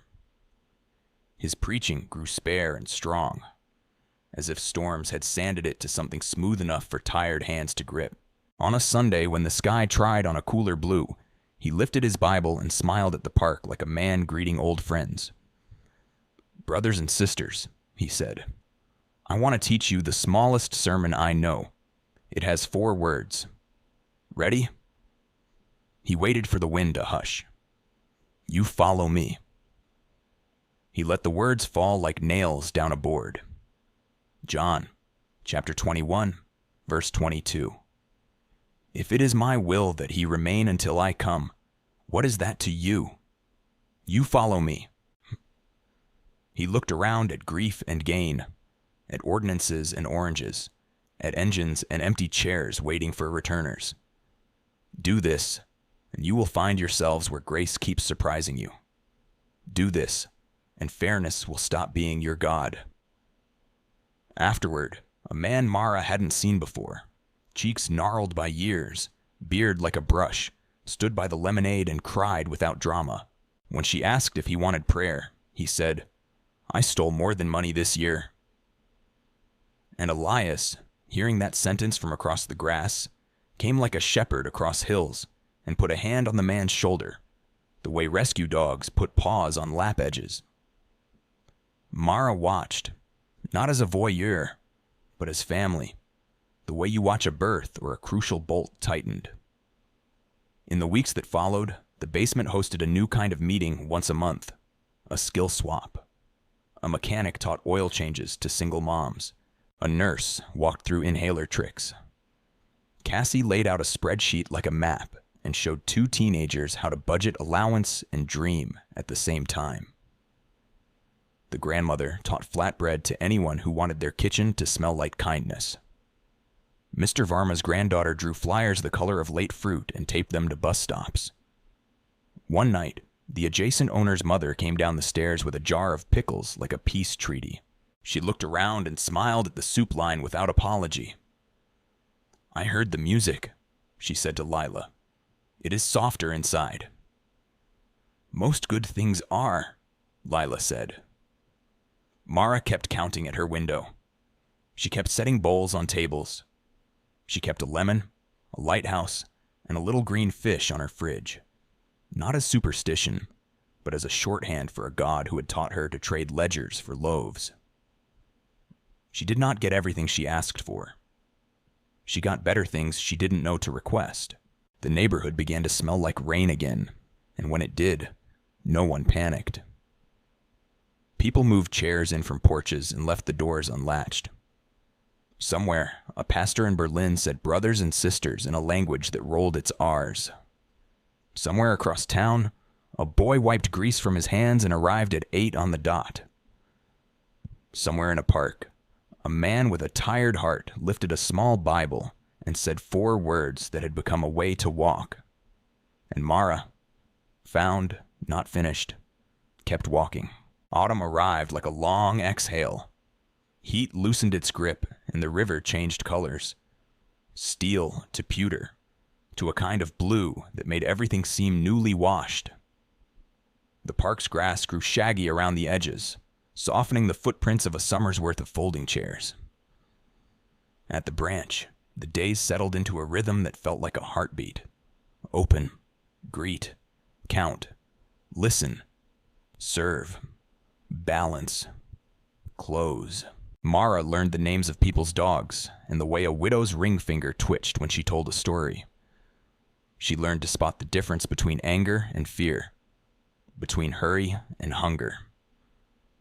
She learned to recognize the moment when the right thing needed the extra ingredient of kindness to become something holy.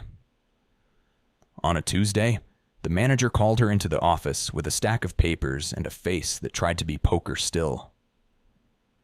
"Window 1, the manager said. "You're steady. You make fewer mistakes than most and fix the ones you make faster. I need an assistant lead. You'll still be on the line most days, but you'll train and troubleshoot." She slid the papers across the desk. "It's a raise, not a crown." Mara smiled. "A towel is better than a crown," she said before she could stop herself. "A what?"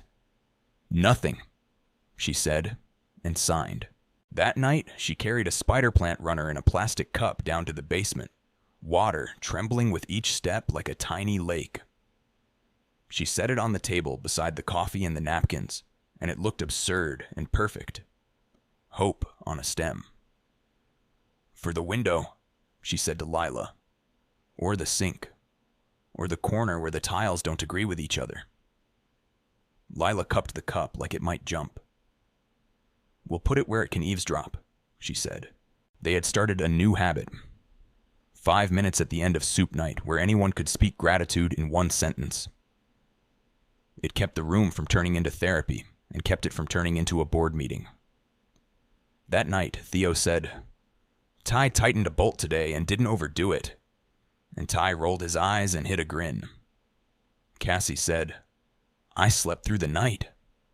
And the whole room hummed like someone turned on a quiet engine. Mr. Varma's granddaughter drew a tiny sun in the corner of the whiteboard and said nothing, which felt like gratitude too. When it was Mara's turn, she glanced at Elias.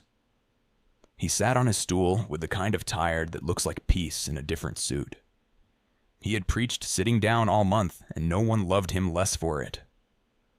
"I'm grateful for small doors," she said, "and for people who hold them open." After the amen, the adjacent owner's mother came down the stairs with the studied care of someone who had decided to be brave on purpose. She carried a cake that looked like the kind of miracle you can serve with a knife.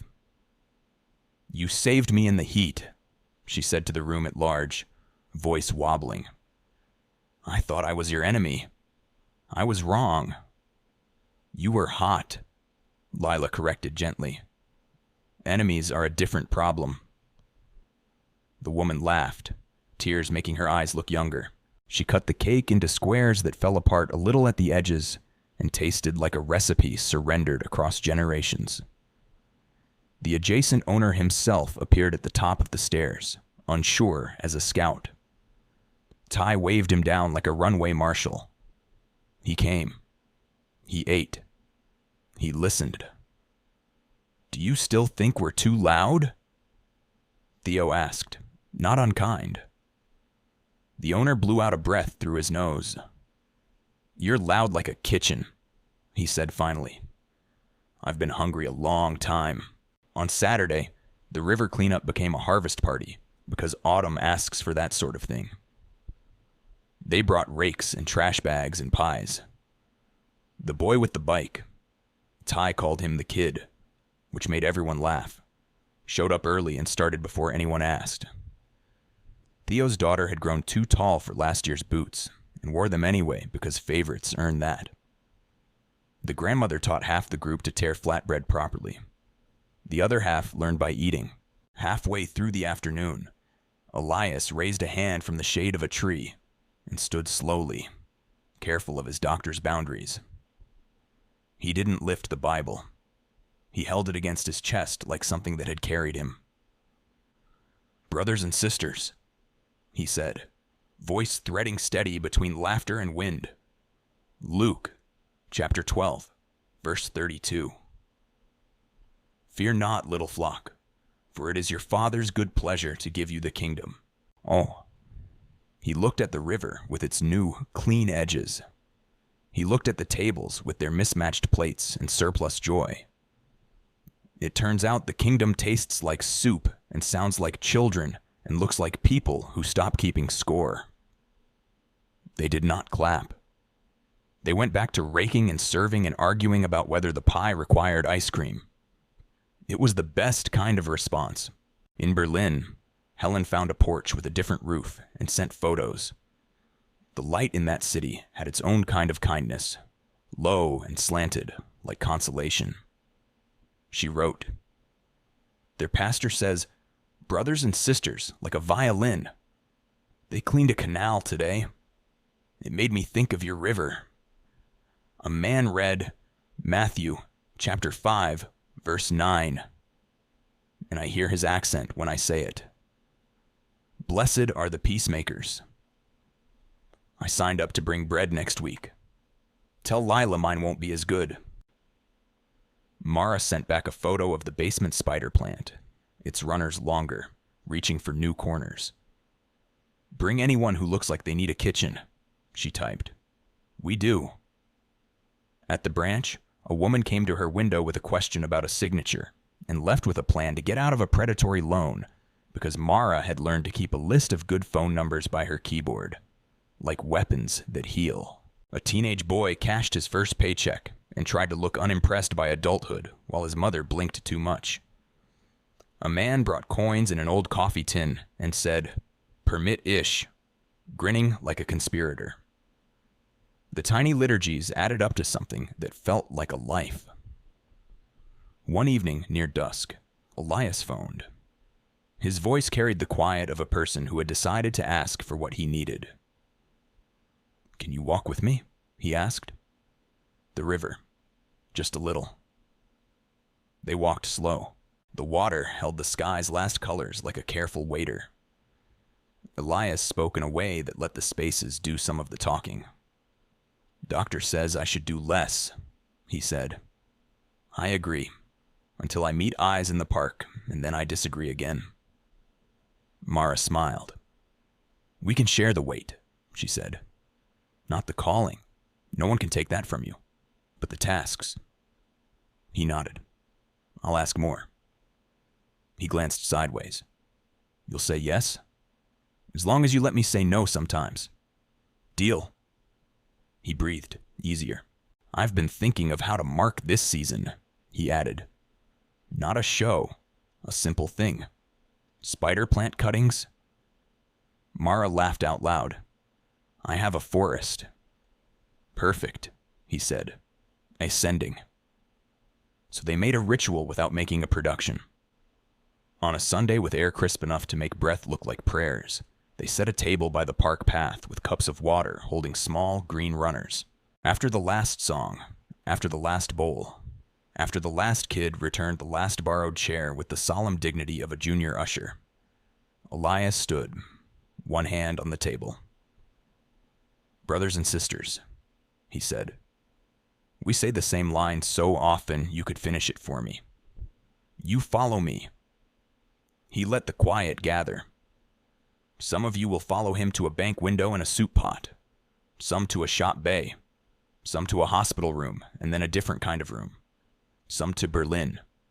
He smiled toward Mara and then toward the air, as if Helen's face were hidden in it. "Take a cutting. Put it in a window that needs something alive. When it grows, pass it on. If someone asks what it is, tell them. A reminder that grace travels." People came shyly and then all at once, taking cups as if accepting small baptisms of green. Ty tucked his into the pocket of his hoodie like contraband kindness. Cassie held hers like a candle. The adjacent owner hesitated, then took one for his mother's windowsill. Mara stood at the edge of the table and watched plants leave like children at recess, delighted, unaware of the doctrine they carried. She thought of ledgers and loaves, of permit cans and ovens, of proverbs spoken in Greece, and psalms whispered over spreadsheets, of a city that smelled like rain and bread. She thought of Jesus on a shore, saying 4 words that kept rerouting her steps. Matthew, chapter 20, verse 15. Elias said, one last time that afternoon, as the table emptied and the river kept its slow promise. Am I not allowed to do what I choose with what belongs to me? He closed the Bible and added, not a sermon, just a sentence that fit the day's weather. Apparently, he is. They laughed, the kind of laugh that loosens a rib cage. Then they folded chairs and rinsed cups and took home their small forests. That night, at her kitchen table, Mara set her own cutting beside the original plant and wrote a new sticky note without magnets. Just a line on paper she tucked into her Bible. Found, not finished. She looked out at the street where porches held small lights like lanterns on a path. Somewhere upstairs, someone practiced piano badly and with courage.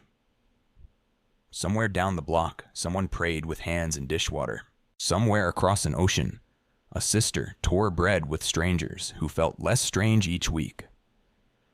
She whispered a child's prayer with plain need and thanks, the kind that doesn't negotiate, only trusts. Give us this day our daily bread. The room was quiet and full, the way kitchens are when the work is done and the warmth remains. Outside, the neighborhood smelled like rain again, and she kept walking. Winter edged in on felt soles. Frost stitched the windows, and the river moved under a lid of breath. The basement sprouted a new sign on the wall. Coat closet. Letters cut from construction paper, each a different color like a child's parade. People brought what they could. Parkas with stubborn zippers, scarves the length of stories, mittens with mismatched partners that decided to stay married anyway. At the branch, mornings began in the dark. Mara learned the sound the door made when it closed against a gust, and the look people wore when the cold bit through more than just fabric. She kept a stack of bus vouchers in her drawer like winter bandages. Assistant lead meant arriving earlier, answering questions faster, and remembering to breathe. It also meant catching people doing small things right and saying so out loud. Ty walked in one Tuesday with a shoebox and a look of defiance he'd forgotten to attach to anything. He set the box on her counter and lifted the lid like a magician, revealing only what was actually there. Cash, crumpled, mixed with coins, and a few greasy receipts. I want a real account, he said, chin up. Tired of hiding money in cereal boxes. She nodded, didn't smile big. We can do that. She walked him through the forms, the direct deposit, the sentence about minimums that made him wince and then shrug. When he signed, his name looked like a pair of stairs he was willing to climb. You know this means taxes, she said, deadpan. He rolled his eyes. Grown-up robbery, he muttered. And she laughed because he was wrong and also a little right. That night he showed up at the basement with his aunt. The woman whose anger had folded months ago at a teller window when a policy collided with kindness. She carried a tray covered with foil, and the swagger of someone who knew her food could solve problems. The room smelled like cumin and memory. She took a bowl of soup anyway, and sat near the door like a person who wants to leave quickly and ends up staying for the blessing. Elias spoke, sitting down, hat in his hands. Brothers and sisters, he said. Paul once said he learned the secret of plenty and hunger. The secret isn't better recipes. It's a better provider. He opened the Bible just enough to let one verse out into the room. John, chapter 6, verse 35. I am the bread of life. He looked at the table with its procession of bowls. Looks like he meant it. Snow came late and all at once, a quiet ambush. The city woke to a white that simplified everything into shapes. Buses were late or heroic. The park looked like a blank page. At the branch, a man in boots stomped snow into the lobby and cursed fairness to anyone within earshot. He slammed a palm against the glass. "This fee," he hissed, "is theft." Mara let the anger pass through the air like steam and did not try to catch it. "It feels awful to be short," she said. "Let's find our way through." She pulled a sheet from under the counter, the one she'd made for exactly this conversation. 2 paths to avoid the penalty next time. Numbers nudged into kindness. He didn't thank her. He softened. Sometimes that is gratitude's first language. After closing, she stayed late with Cassie to salt the steps and call 3 regulars she knew would pretend they were fine in a storm. "We're open," she told voicemails. "And the basement has soup. Come if you can. We'll deliver if you can't." She hung up and grinned without planning to. Generosity made its own heat. In Berlin, Helen sent a video of carolers with candles in a courtyard where snow looked staged and perfect. Her voice came through layered with wool and joy. "They sang Silent Night in German and English," she said. "I cried at both. The pastor asked me to read Luke, chapter 2, verses 10 through 11, and I shook so hard the paper rattled. But I did it. I wish you could have heard how good news of great joy sounds in this cold." Mara watched the video 3 times and then put her phone face down on the table. She whispered the old, small prayer that had become a rail she leaned on. "Give us this day our daily bread." She pictured it landing in Berlin, too. In the weeks before Christmas, the basement transformed without striving. A paper star hung crooked over the coffee urn. Someone strung lights that blinked with more enthusiasm than tact. The adjacent owner's mother taught Lila how to pickle onions the color of sunrise. The boy with the bike outgrew his bike and arrived on a taller one, proud and sullen in equal measure. Theo's daughter learned to ladle soup without spilling and took the job so seriously, Elias nicknamed her Deacon. On the Sunday before Christmas, the park gathered breath clouds and big coats. Elias opened to Luke and let the story walk into the cold like it had practice. "Brothers and sisters," he said, "the angel told shepherds not that life would be fair, but that a Savior had come." Luke chapter 2, verse 11. "For unto you is born this day a Savior, who is Christ the Lord." He looked out at faces chapped and faithful. A Savior is what you need when the math never works. After the last chord, a man in a thin jacket approached with a hesitation that looked like hunger, figuring out where to sit. "I heard there was bread," he said, almost apologizing. "There's always bread," Lila said, pressing a slice into his hand before his sentence finished. The storm after Christmas wasn't dramatic. It was just mean. Wind that found every gap, cold that made pipes gossip loudly in walls. The basement's heater coughed and then sulked. They moved the soup operation upstairs into the church's small sanctuary with its creaky pews and winter-dry hymnals. The room smelled like old wood and cloves. People filed in with snow-dusting shoulders, shaking off cold like sheep. Elias stayed home by doctor's order. The group decided not to argue with his cardiologist. Mara stood by the door, handing out paper cups as if welcoming people to a performance. She didn't want a microphone. She got one anyway. 5 minutes? Lila asked, eyebrows arched. Just to keep the room from filling with weather reports. She stepped up and breathed.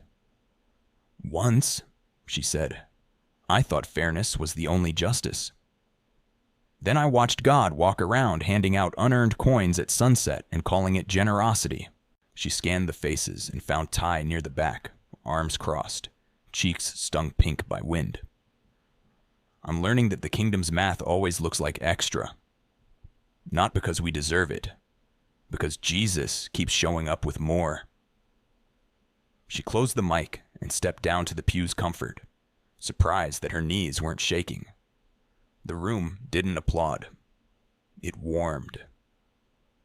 The next day, a line swelled at the branch with the predictable urgency of late rent and thin checks. A woman with 2 children and a grocery bag came to the window, hesitated, then admitted a small catastrophe. Her wallet left on a bus. She held up a bus pass and an apologetic smile. "Let me see what we can do," Mara said. Policies were policies, but within them were allowances shaped like mercy.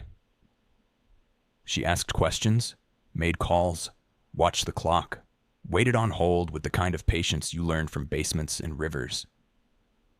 By noon, the bus authority had located the wallet, unplundered. When the woman returned from retrieving it, she slapped the glass with the palm of relief and laughed with tears in it. "This is better than fair," she said, half to herself. "Me too," Mara said, because relief had found her as well. New Year's Eve arrived shy, under snow, without trumpets. The basement held a quiet gathering. Tea, cinnamon, a bowl of resolutions written on slips and left anonymous. Some were specific. Stop smoking, call my brother, pass algebra. Some were plain. Rest, forgive, begin. Elias came for 20 minutes, sat in the back, and left with a nod like a captain inspecting a ship he trusted. Near midnight, Mara walked to the river. Fireworks snapped in the distance like small arguments resolving. She stood at the railing and felt the old ledger rustle in her pocket. It did not ask to be taken out. It knew it had lost. She thought of the sentence that had rethreaded her days. "You follow me," and set it into the cold until it turned to breath clouds she could almost see. January brought its own ordinary. Pipes thawed. The tree took back its lights. People stopped saying "see you next year" and returned to "see you Wednesday." The spider plants survived the dark days like saints. On a Tuesday morning, a woman stepped into the branch in a red coat and a white scarf, face half hidden. She approached window 1 and lowered the scarf like a curtain rising. Mara's heart hiccuped. "Berlin is cold," Helen said, unnecessary and perfect. "But I had to bring this in person." She held up a small wrapped package with the careful pride of a courier. Inside, a loaf, dense and dark, stamped with a pattern of wheat. "Rye," Helen said. "The pastor's wife taught me. It's not challah, but it's honest." They hugged across the counter and laughed when the glass pushed into their elbows. After shift, they walked to the basement, where Lila made room on the table with the rites of a high priest, and the room made a sound people make when family walks back in the door. Elias lifted the Bible with hands that had learned pace. "Brothers and sisters," he said, Matthew chapter 6, verse 11, "Give us this day our daily bread." He tilted his head toward the table, where rye and soup and laughter made a still life that didn't need a painter. "Looks like he did. So." The room murmured, "Amen." Not like an ending, but like a door. Snow was forecast again. Work would keep needing hands. Phones would keep buzzing across oceans. The city would go on being uneven. The river would keep insisting on forward. Mara looked at the small forest of spider plants and windowsills, at Ty's shoulders a little broader, at Cassie's eyes less raw, at the adjacent owner pouring coffee for someone else. She did not feel finished. She felt found, and held by a generosity she had not earned and did not plan to stop receiving. She gathered bowls, wiped a table, tucked the rye into a towel for later, and walked toward the door, toward the night, toward the next small door God would open. February sharpened the air to a crystal edge. The sidewalks gave back a squeak under boots, and breath hung in front of faces like the smallest speech bubbles. The branch hummed and clinked and opened and closed, the way faithful things do. Mara kept a list by her keyboard. Food pantries, utility assistance numbers, a mechanic who would let you pay in thirds, a landlord known to grant winter grace. She had learned the fine art of pointing while staying put. On a Thursday afternoon, a customer came in with a shoebox of receipts and a panic that traveled ahead of him. He'd sent money to a vendor who turned out to be a vanishing trick. The account was new, the transfers instant, the money already swallowed. "This isn't fair," he said, voice catching on the fact. "It's my kid's tuition." "It isn't," Mara agreed. She didn't dress the sentence up. "We'll file the report. We'll flag the pattern. We'll set locks on the doors scammers use." She printed steps in large, plain font, then added 2 local scholarships and a crisis fund phone number to the bottom. "This will not fix today," she said, "but it might keep tomorrow from breaking the same way." He left heavier and lighter at once. Not rescued, accompanied. That night, the basement filled with coats and steam and the soft chaos of kindness. Theo taught Ty to fix a leaky faucet at the church sink. "Teflon tape," he said, like a psalm. 2 wraps, not 5. Trust the thread. Lila labeled a new bin gloves, every shade, and shook her head at the motley pile with something like affection. The adjacent owner, his name it turned out was Aaron, stood by the coffee and learned to pour without splashing, which is its own spiritual discipline. Near closing, a back door latch gave too easily, and a thin figure slid in with the practiced silence of someone who had spent years entering rooms unnoticed. He wore no hat and too few layers. His eyes were the color of late winter. He moved toward the coat closet like a man following a river. He lifted 2 heavy jackets, then a third, and the closet sighed at the subtraction. Lila saw him first and froze with a ladle in midair. Theo straightened. Ty set down a bowl hard enough to ring it like a bell. Mara stepped forward, but Elias beat her by a second, rising from his stool as if the room itself had lifted him. "Brother," Elias said, no sarcasm, just a quiet decision. "You look cold." The man pivoted, shoulders ready for the blow that had not yet arrived. His jaw bristled with the defensive apology thieves wear to save face. "I'm taking them," he said, chin up. "It's fair." "It may be," Elias answered, smiling a little. "It's also ours to give." The man blinked, as if the script had been switched without his permission.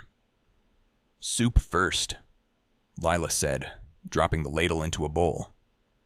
"Then coats. Then maybe a hat that insults the wind." She nodded toward the table. "Sit." He looked like a stray accustomed to being chased, not beckoned. He sat. He ate with the seriousness reserved for sacraments. When the bowl was empty, he stared at it as if waiting for it to explain itself. Mara slid a chair across from him and did not take notes with her eyes. "I'm Mara," she said. "This is Lila, Theo, Ty. That's Aaron by the coffee. The man who called you brother is Elias." "Gabe," he muttered. "Or used to be." "Gabe still works," Elias said. "Easy." He opened the Bible as if warming his hands over it. Luke, chapter 6, verse 36. "Be merciful, even as your Father is merciful." He closed it again and shrugged. "We'll start there." Gabe left that night with 2 coats and a hat that indeed insulted the wind. A week later, he returned. Not for theft, but for soup, and then for silence you could sit in without earning it. He brought back one of the coats and nodded at the closet like a soldier returning a borrowed sword. No speeches. Just the small truce faith keeps making with the world. On a gray Friday, a different kind of cold walked into the branch. Mara's old supervisor, the one who had texted apologies months ago. He stepped into her line deliberately and held his hands flat on the counter so she would not mistake his posture. "I came to open an account," he said, "and to ask where the coffee corner is." Mara felt the muscle memory of disappointment twitch and then release. "We can do both," she said. She set forms on the counter, line by line, the way you lay a path. He filled them with pen stops that looked like someone choosing honesty over speed. At the bottom, he hesitated. "I can't make it right," he said, not dramatic. "You can come Wednesday," she said. "There's soup." He came. He sat in the corner by the coffee, exactly where she said no one stares. No one stared. Ty slid him a bowl. Lila slid him a napkin. Aaron handed him a mug with the solemnity of a deacon. Elias nodded once and did not force a reckoning. Some stories are better when they turn on quiet hinges. March scraped its knee on the way in, then remembered how to be soft. Patches of grass declared themselves. The river loosened. The spider plant cuttings in windows all over the neighborhood fattened their white roots like little promises. The park returned to green. Elias asked Mara to gather folks for a Saturday called Good Numbers, which sounded like a math cult and turned out to be a mercy clinic. She printed worksheets with boxes labeled rent, food, debt, kindness.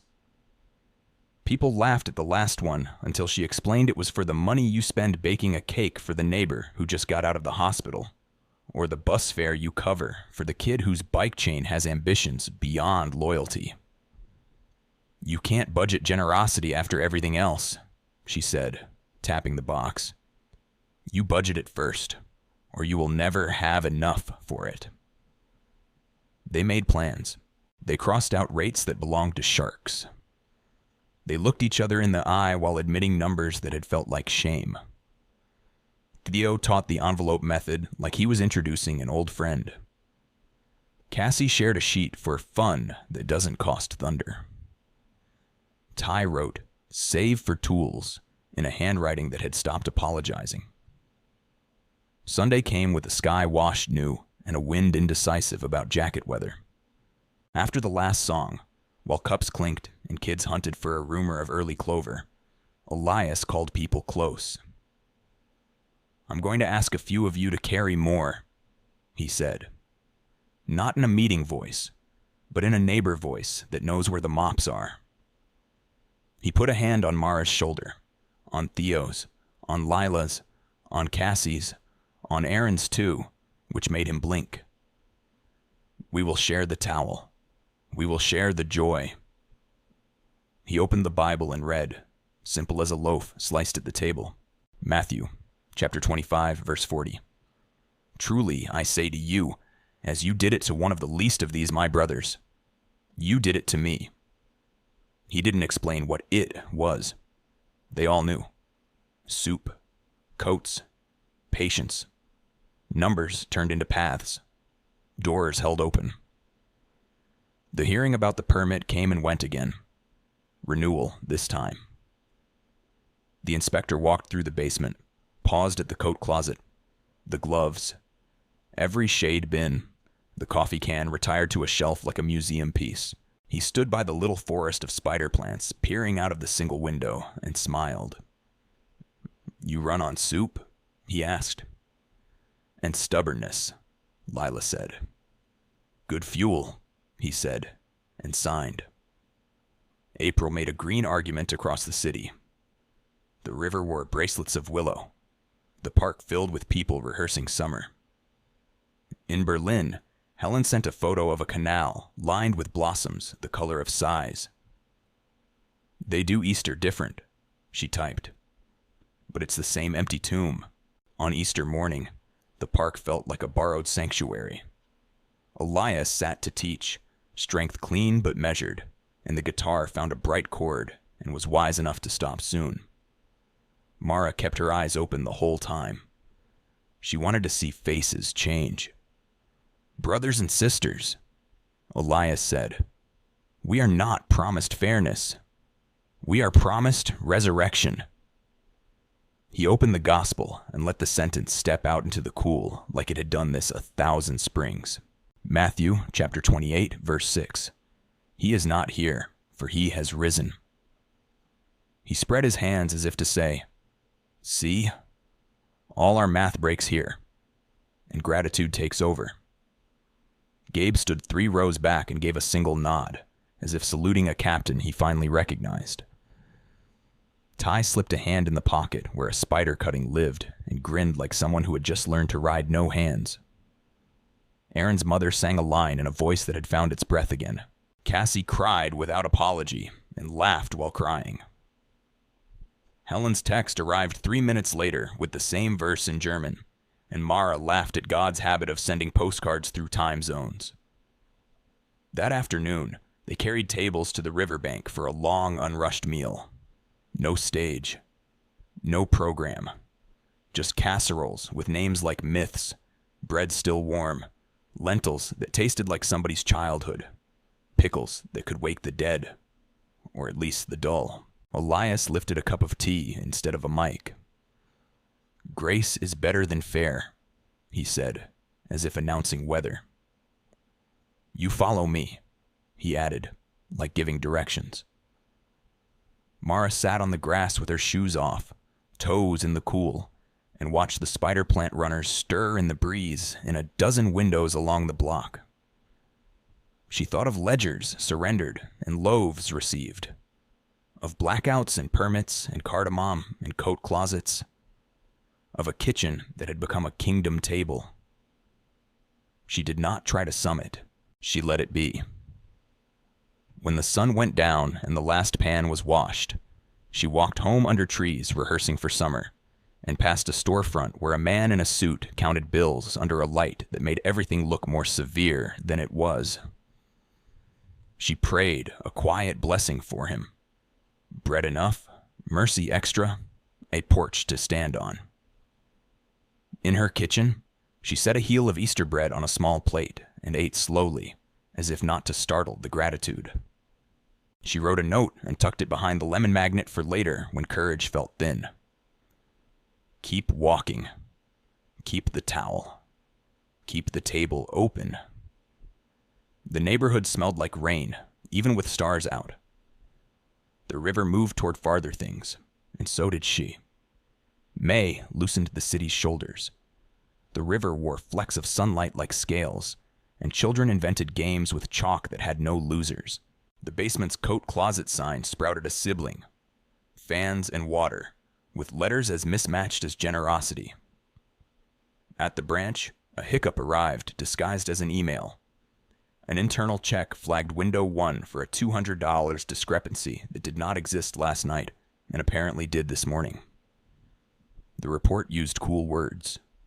The ache it delivered was hot. Mara felt the old ledger stir. It rose with its familiar courtroom tone, unfair, and reached for the gavel she used to keep under her tongue. She breathed, counted to 5 the way Elias taught for storms, and walked to the manager's office with the steadiness of someone carrying a bowl too full. "We'll audit the audit," the manager said, sliding glasses up her nose. "You're exact to the coin. Something's off upstream." "Thank you," Mara said, meaning it and not entirely calming the churn inside. At lunch, she texted Lila a single word, prayer, and Lila sent back a pot emoji and a loaf, the basement's shorthand for "we're already on it." She ate a sandwich that tasted like cardboard and went back to counting with clean hands. By late afternoon, the upstream log confessed. A software sync had double-counted a transfer and blamed the nearest station. The manager stopped at Mara's window with the rarest currency. An apology in public. "Correction issued," she said, voice pitched to Carrie. "Window 1's account is clean." Cassie, passing with a stack of forms, winked. Ty, who had come to deposit cash with the exact gravitas of a man placing bricks, leaned on the counter and whispered, "Told them," and left behind a grin like graffiti. That evening, the basement served lentils that had been simmering since patience was invented. Gabe sat near the coffee, hat insult-proof now, sleeves rolled. He had the look of a man who had learned to return what isn't his and keep what is. His name, his seat, his second chance. Elias lifted the Bible with the familiarity of a carpenter hefting a favorite plane. "Brothers and sisters," he said. "Luke, chapter 10, verses 36 and 37. Which of these three do you think proved to be a neighbor?" He said, "The one who showed him mercy." And Jesus said to him, "You go and do likewise." He set the book down like a level on a beam. "The road is still full of ditches. Let's keep stopping." They kept stopping. A Saturday skill swap morphed into an unplanned roadside rescue when a delivery cyclist went down hard near the river. Theo breathed a curse into a prayer and sprinted. Cassie called for help with coordinates like she'd been born with them. Lila tore a towel into strips. Ty held traffic at bay with a sternness he borrowed from angels. Mara knelt and spoke low to the boy about breath and bread and how ambulances sound like judgment until they arrive and become mercy. Later, at the folding table, the boy drank water and blinked tears he would deny. He looked at the towel-wrapped ankle and then at the room and said, "I didn't know churches did this." "Most kitchens do," Lila said. June raised the shade on long evenings. Helen sent a photo from a Berlin park where strangers sang with the casual intimacy of old friends. "They quote the same verses," she wrote. "Different pastries, same Jesus." She attached a picture of rye bread cooling on a windowsill that looked out on a canal the color of old silver. "I miss you. I'm not lonely like before." At the branch, a young mother in a denim jacket slid a stack of money orders through the slot and whispered, "This is for 3 months' rent. I've never been this ahead." Her hands trembled on the last sentence. Sometimes progress scares worse than lack. Mara stamped, verified, smiled, handed back receipts as if presenting medals. "Proud of you," she said, and meant it like a benediction. The city's permit inspector stopped by the basement unannounced, hands in pockets, face unshaded by suspicion. He stood before the spider plant forest and laughed under his breath. "Never seen permits held up by photosynthesis," he said. "Looks good." He glanced at Aaron topping off the coffee urn. "You kept your conditions, and somehow gained hymns. Soup helps," Aaron said, a sentence that would have shocked his 2 months ago self. Elias asked Mara to cover a Sunday in the park. 15 minutes, not a sermon, a light in her hand. She wrote on an index card and then left the card on the kitchen table, deciding to carry the words in her bones. When the guitar quieted and people settled into shade like punctuation, she stepped forward with the humility of someone carrying bread they hadn't baked. "Brothers and sisters," she said, the phrase now a coat that fit. "I used to think fairness was my savior. Then life failed my math, and I met Jesus where explanations end." She lifted her eyes to catch faces. Cassie's scarred tenderness, Ty's untrained hope, Gabe's stubborn attention, Aaron's surprised belonging. "Matthew, chapter 20, verse 15, she said, the old verse new as rain. "Am I not allowed to do what I choose with what belongs to me?" She smiled, small. "He has chosen generosity. He keeps choosing it. He's not fair. He's better." She told a tiny story, the audit that wasn't, the apology that was, and the room did not clap. It kept breathing, which is better. Afterward, a woman Mara had never met before paused by the lemonade and said, "My sister got your spider plant cutting at the clinic. It grew." Her eyes shone with the odd dignity of borrowed life. "Mine's in a jelly jar. I keep thinking that when it roots, I'll have to change too." "You might," Mara said. "It will be okay." July arrived and made everybody shine. The river was suddenly made of children and inflatable flamingos, and the park collected laughter like a lender who forgives debts. In the heat, the basement moved upstairs again. Not crisis this time, just common sense. And the sanctuary smelled like basil and iced tea. Aaron's mother taught the room to braid dough. Ty burned one forearm and pretended it was a badge. Gabe started bringing a man named Felix, who looked like he had been living at the far edge of town and was surprised to be invited back. One late afternoon, Mara walked home by a longer path to avoid a street festival she had no energy for. Joy can be loud. And saw the young mother from the branch on a stoop holding a shut-off notice like a surrender flag. "I paid," the mother said, voice flat, grief ready to sprint. "Wrong account credited?" Mara asked, already pulling out her own phone, already dialing the number on the notice, already choosing to be a neighbor. It took 6 minutes of music that insulted patience, and 3 minutes of explaining, and 1 minute of asking for a supervisor with sweetness and spine. The supervisor issued the correction like a benediction. Lights to remain on. The mother sat back, paper trembling. "Why did you—" "Someone did it for me once," Mara said, which wasn't precisely factual, unless soup counts as customer service, and a preacher's sentence counts as a switch that keeps lights on. In Berlin, Helen texted a video of fireworks stitched across a summer night with bicycles slipping like cursive beneath. "I found a porch here," she wrote, "but I'm keeping a chair open for when you visit." The thought startled Mara with joy as sharp as lemonade. She sent back a photo of spider plants sunbathing and wrote, "Soon." Elias's doctor set firmer boundaries that everyone pretended to be surprised by, and then honored like liturgy. He preached less often and somehow more deeply. He told stories in the shade and let silence carry the heavy beams. One Sunday, he looked as if he might not stand, so he didn't. He taught from his stool, Bible closed, hands open. "John, chapter 21, verse 22, he said quietly, as if praying with them rather than at them. "You follow me."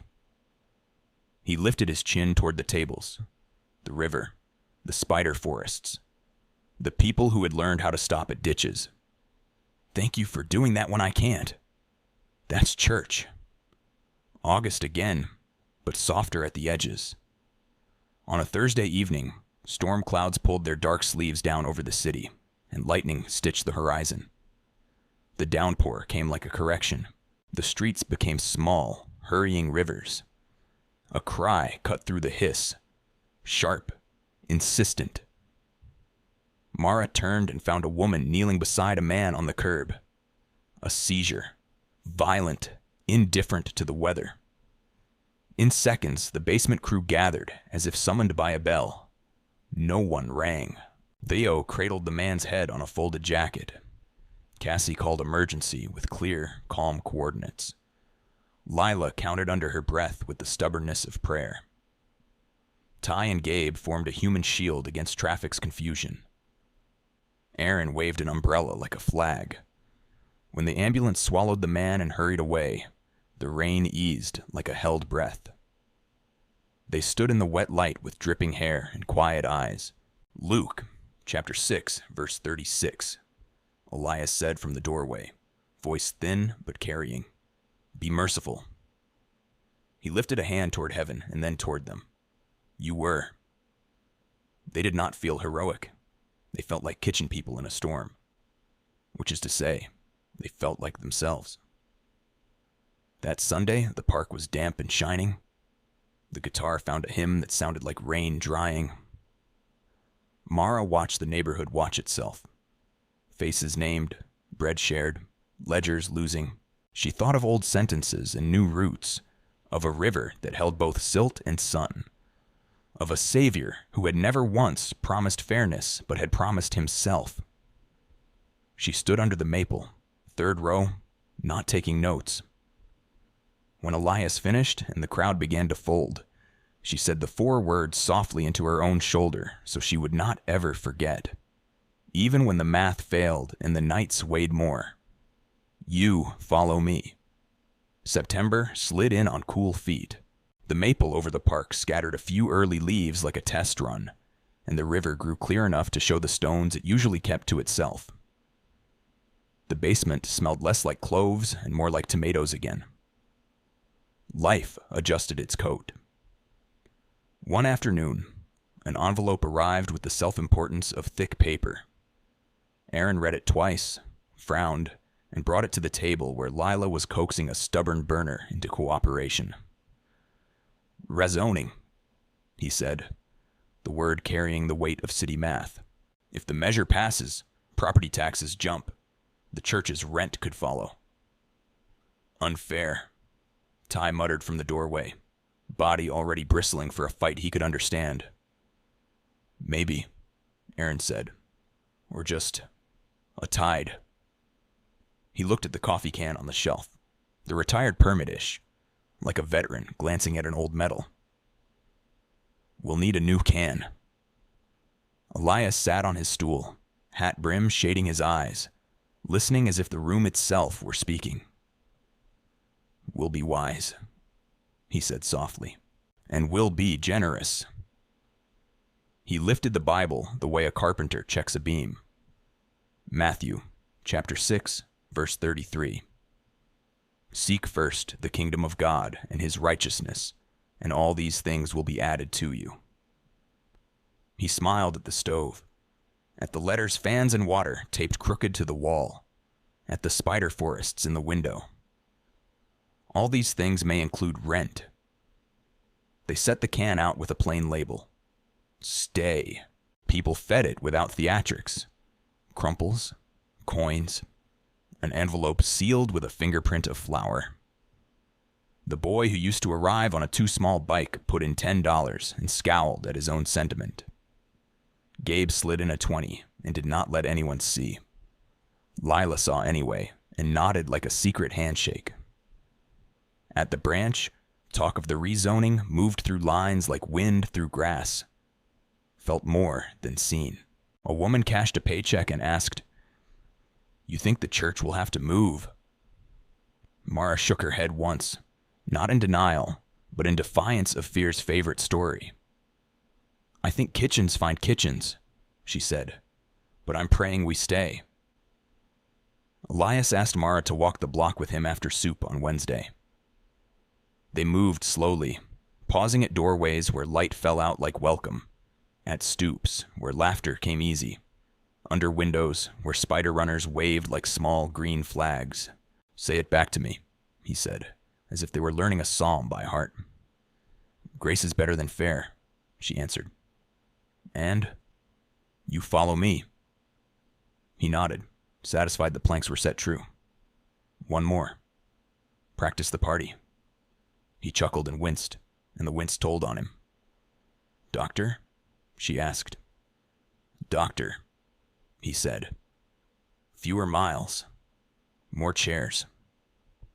He leaned on the railing, looked out at the neighborhood like a captain sighting shoals in safe water. "If I have to sit more, you stand more." "I will," she said, and meant yes, and also not alone. On Saturday, they held a stay fair. Not a fundraiser with glossy flyers, just tables along the sidewalk, bread and pickles and flatbread and Ty's lopsided brownies that people praised like art. Cassie set up a corner labeled numbers that help, and people brought bills and questions and left with plans written in pen that didn't smudge. Theo ran a fix-it lane where squeaky strollers and squeakier doors got mercy. Aaron brewed coffee until the urn sighed surrender. Midway through the afternoon, the adjacent owner's mother, scarf tied the way the wind approves, stood up on a milk crate and clinked a spoon against a jar. "I don't like microphones," she announced to no one in particular. "But I like this kitchen." She lifted an envelope. "My son and I argued about the rent and then cooked over it." She grinned. "Food wins. We can promise a year at the current rate. After that, we will talk like neighbors, not landlords." Applause rippled, and then turned into laughter when the spoon slid into the jar with a comic plop. Aaron blushed, shrugged, and lifted both palms in a gesture that said, "I'm learning." Sunday in the park, Elias sat to teach and let the breeze do some of the heavy lifting. "Brothers and sisters," he said, voice steady as a plumb line. "Some of us still measure life by fairness, and it keeps failing our tests. The resurrection is not fair, it is victory." He opened the gospel with hands certain from use. John, chapter 11, verse 25. "I am the resurrection and the life." He looked at the grass crowd. Rent worries and spider cuttings, apprenticeships and grief stitched into coats. Life has more rooms than fairness knows. After the closing chord, a man in a tie that had tried too hard came over with the polite stiffness of someone raised on rules. He introduced himself as a council aide and spoke about permits and sidewalks and decibels. Then he cleared his throat. "My mother eats your soup," he admitted, as if confessing to a harmless vice. "She says you saved her in the heat." He coughed. "Just keep the music under the birds and put trash in bags they can lift." He nodded at Elias's stool. "My grandmother would have liked you." "Hard to be louder than the birds," Lila said. "But we'll try not to." Whenever the rezoning came up in line at the branch, Mara found herself saying, "We'll stay, one way or another." She said it to soothe others and to steady the faith that sometimes felt like a glass too close to the edge. She budgeted generosity first, even in her own small math. When a man in a paint-splotched cap muttered at the window about the city stealing, she slid him a list of renters' rights and the name of a counselor who attended the soup nights and charged in kindness. Helen wrote from Berlin about a family from Syria who had joined her porch church, about a child who drew the empty tomb like a sun, about a baker who set aside 2 loaves every Wednesday because the Christians will come. She added, "If the rezoning chases you, come here. You can have my couch and most of my books." "Hold the couch," Mara sent. "We're holding the block." The vote came on a Wednesday that had the decency to be gray. People gathered in the basement because waiting alone is how fear gets too loud. They put on coffee for the sake of something to do. Cassie refreshed the council page, while Ty declared Tech cursed, and then stood behind her shoulder like a gargoyle guarding patience. "Passed," Cassie said, finally. "Taxes jump in January. Exemptions possible for..."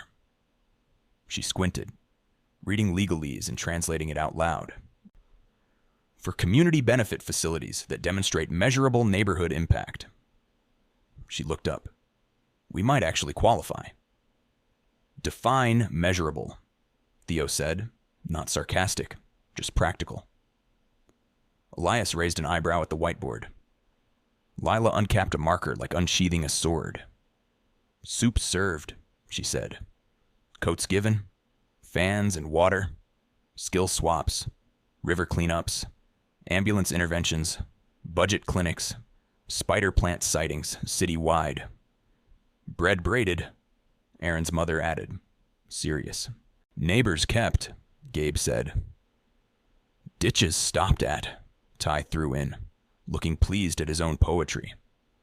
They wrote until the board looked like an argument won by kindness. Cassie drafted an exemption application using the language of the city and the soul. Aaron gathered letters. Nurses, the inspector, the council aide's grandmother, written in careful cursive. Mara contributed a stack of quotes she carried in her pocket. Sentences overheard at the window when life changed by inches. "I slept through the night. I'm 3 months ahead. I'm not lonely like before." They submitted it all the next morning with signatures that looked like a community laying down its name. Days stretched, then shortened. They did not wait by holding their breath. They waited by keeping their hands busy. Stay kept filling like a small tide. The council's decision arrived in a digital tone dinging an ordinary afternoon. Cassie read it, blinked, and then read it again, because joy sometimes looks like a typo. Exemption granted for 2 years, she announced. Review then. Keep records. Keep being yourselves. Lila whooped loud enough to startle the spider plants. Theo pounded the table with the flat of his hand, a mechanic's applause. Ty tried to pretend he'd expected nothing less and failed. Gabe smiled with half his face, the half that used to be guarded. Aaron leaned back on 2 chair legs like a man who had just watched a bridge hold. They didn't throw confetti. They sliced bread. Aaron's mother sprinkled salt on tomatoes and handed out pieces like awards. Elias lifted the Bible and found his breath. Brothers and sisters, he said. Luke, chapter 15, verse 31. Son, you are always with me, and all that is mine is yours. He let the lines settle on the room that had held so much. Fear, food, forgiveness, forms. The Father's house is a generous house. We'll keep the music soft and the doors open. That night, Mara walked home under a moon that looked like a coin nobody had to fight over. The ledger she used to carry tried to stir and gave up. She paused by the river and listened to its old sermon about forward. A couple argued gently over whether the moon was bigger in August or September. A child insisted he could hear fish. Somewhere, a window opened and a saxophone made a sentence the air liked. Her phone chimed. Helen again. A picture of a spider cutting now a full plant in a Berlin window, leaves catching European light. The caption, Grace Travels. Mara laughed into the quiet and whispered back the 4 words that kept turning strangers into family, and paperwork into parables. She said them for the block and the river, for Berlin and the basement, for the man in the tie and the woman with the linen dress, for Elias and his chair and his breath, for herself most of all. You follow me. October leaned in with a hand on the shoulder. The maple surrendered color in slow confetti, and the river traded summer shimmer for a clear, cold honesty. The neighborhood paused between seasons, the way a person holds a breath before a word that matters. At the branch, a man with shoulders that had learned to carry too much slid a roll of cash through the slot. The bills were wrong, too crisp in a counterfeit way. Mara felt the quiet alarm flicker. Policy was clear. Calling it out would sting. She looked up and met eyes that flinched at ordinary kindness. I can't take these, she said, voice even. They'll harm you later.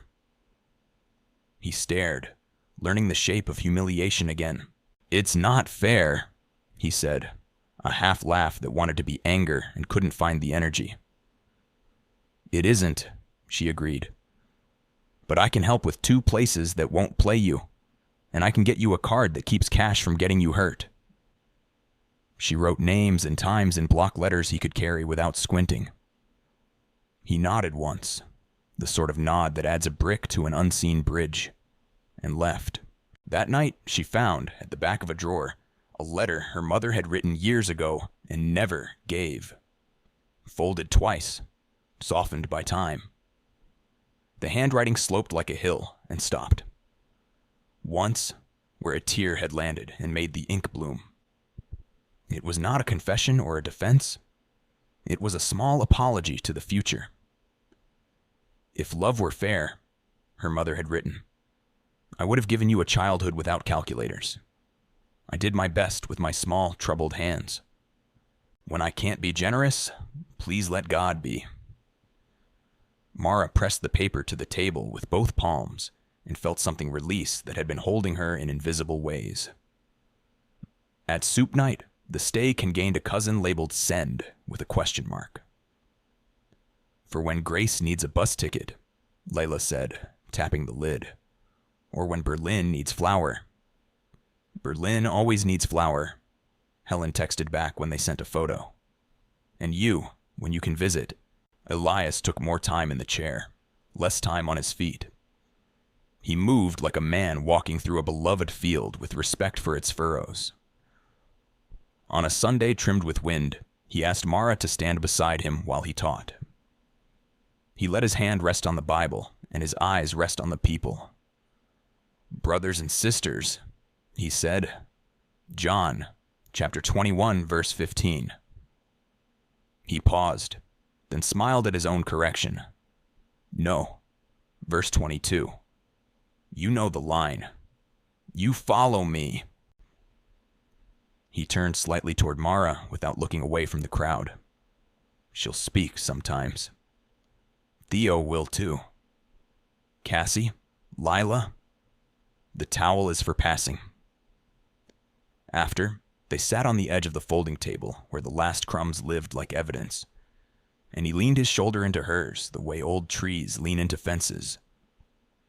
If I have to sit, I won't sulk, he said quietly. Promise me you won't wait for permission to love loudly. I promise, she said, and felt the weight of it, the joy of it, settle like a shawl. Gabe began showing up early, rinsing pots with a meticulousness that made Lila joke he was auditioning for sainthood. One Wednesday, he brought a chain and lock and offered them to Aaron without ceremony. For the back door, he said. Keeps the wrong kind of me out. Ty turned 17, then turned up with a GED test date circled in red on a calendar app he pretended not to know how to use. Theo handed him a battered torque wrench like a right and said, This one taught me patience. Let it teach you. In the bank, a woman with a birthstone ring and hands that trembled bundled her mother's account into the shape of hospice. She explained fees and forms, then stopped and let silence sit between them like a third person. What I need isn't in your drawer, she said. No, Mara answered softly, but I know a place with soup. Late in the month, Elias didn't come on a Wednesday. No announcement, just absence. The room filled anyway. Soup, tools, jokes, the inevitable salad no one asked for and everyone ate. Near the end, his text arrived on Lila's phone. Doctor kept me. Nothing catastrophic. Rest is the treatment. Don't stand outside the music on my account. They didn't. They put a chair in the circle with his hat on it and treated his hat like a person, which is to say, they left it alone and did not pretend it could talk. Mara lifted the Bible and read in her work, voice-turned worship. Matthew, chapter 11, verses 28 through 30. She quoted the words that had become a doorway they had all learned to walk through. Come to me, all who labor and are heavy laden. The room exhaled. The chair with the hat on it belonged without performance. November wrote its gray poems. Leaves spent themselves. The council aide stopped by again, less official this time, to ask whether the Saturday skill swap could include tax prep. My aunt asked, he said, face coloring at the domesticity of his errand. She trusts you. Also, my mother sent pickles. He set down a jar that could have doubled as a weapon and escaped, relieved. Mara could not shake the invitation in Helen's messages. Berlin had become a porch with her sister's shape in it. Seemed filled just enough to turn should into can. Lila pushed a plane ticket across the table like a casserole. Go see, she said. Bring back recipes. The city looked stitched from different cloth when viewed through airplane glass. Berlin held her gently. Bikes like quiet thoughts. Trams that sang their roots. Bread loaves like small moons. The porch church met in a community room above a bakery that smelled like brown sugar and yeast. They said brothers and sisters with a different music and meant it the same. A man from Syria read Matthew chapter 5, verse 9, in a voice that had learned both thunder and whisper.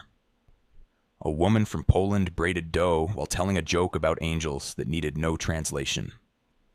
Helen stood beside Mara in a row of chairs that weren't pews, and lifted her own voice for the first time in a prayer that sounded like a bridge being tested and holding. "Same Jesus," Helen said afterward, cheeks pink from cold and courage. Different pastries. Mara taught 5 minutes by accident. Someone asked what a spider plant meant, and the story came out of her like a gently rehearsed song. She left a cutting on a windowsill that already had 3, and no one minded that the window was getting crowded with green hope. Back home, December arrived with its orchestra of bells and budgets. In the branch, a father in a janitor's jacket brought in rolled coins he and his daughter had been saving in a jar labeled "just in case." "Case happened," he said, sheepish, proud, tired. They moved the money into the right columns. He left with a receipt and a sense that adulthood wasn't a predator so much as a craft he could learn. Elias returned to the park in a wool cap, a little thinner, breath measured like a singer learning a new key. He sat to teach and looked not diminished, but honed. "Brothers and sisters," he said, "Advent is waiting without bargaining." He smiled toward the river's winter face. Luke, chapter 1, verse 53. "He has filled the hungry with good things." We will keep making hunger honest and good things available. On the first snow, the basement filled beyond its fire code with coats and laughter and the acoustics of mercy. Aaron's mother presided over a table of latkes with the stern joy of a general. The grandmother guarded a stack of flatbread like a dragon over treasure. Cassie produced a spreadsheet for gift cards that avoided favoritism without amputating generosity. Ty set out chairs in straight lines and then ruined them with improvisation so strangers didn't feel like rows.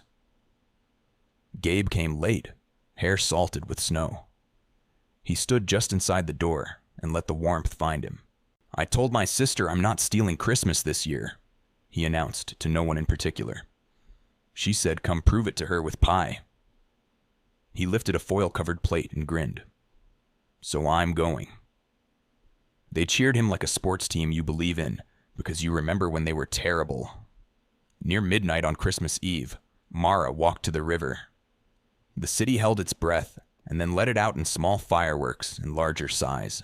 She thought of a Bethlehem that smelled like animals and risk, of a sentence that rerouted her life away from ledgers and toward loaves.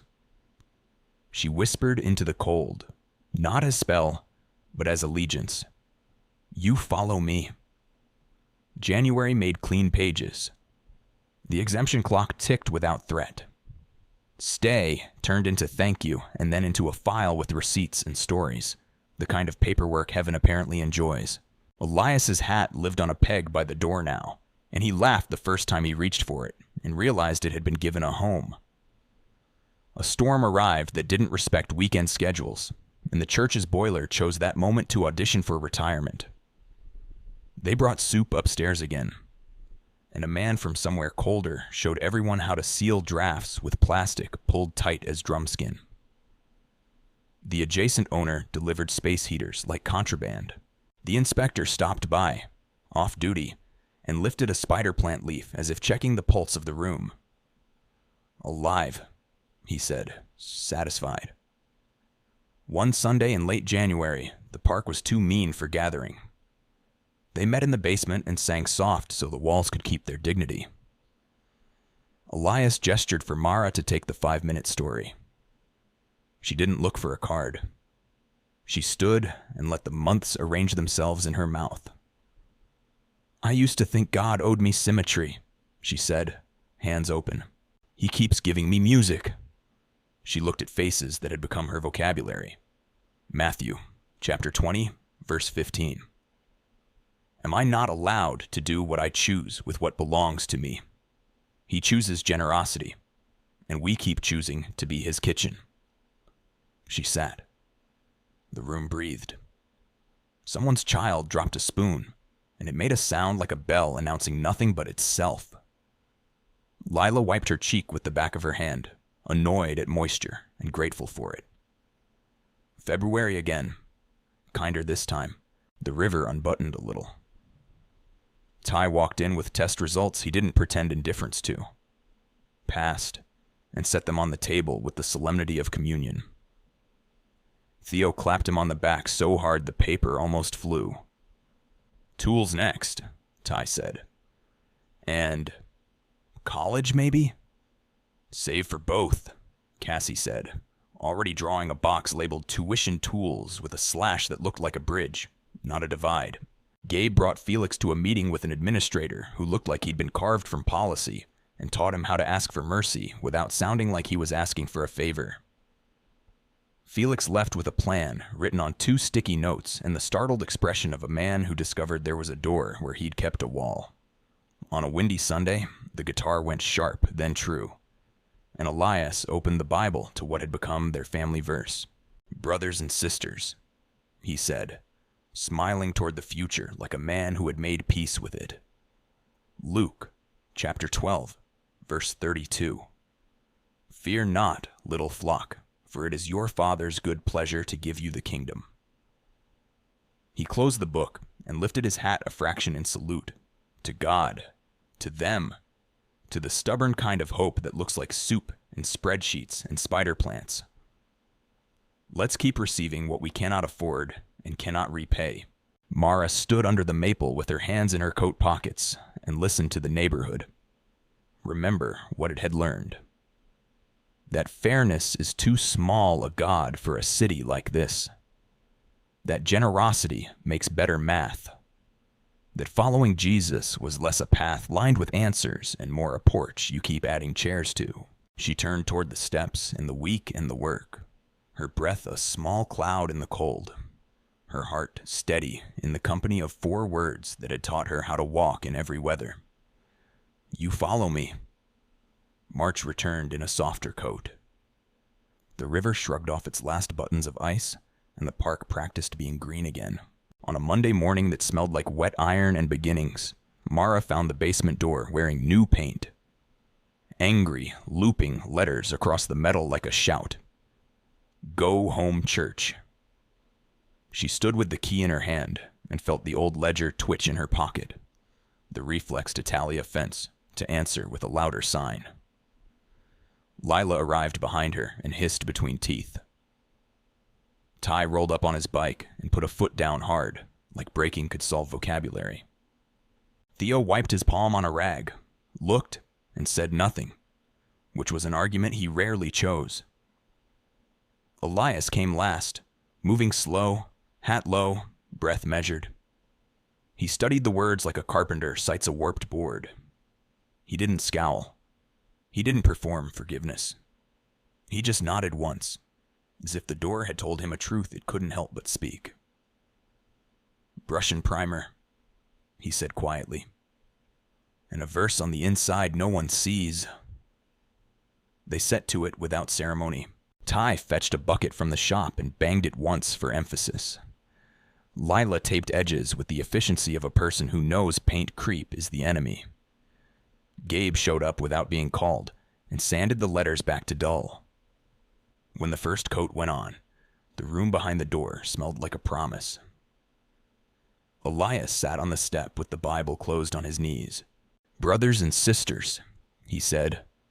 Not loud, not for any crowd, just for the 5 of them and a pigeon pretending to be an inspector. Matthew, chapter 5, verse 44. "Love your enemies and pray for those who persecute you."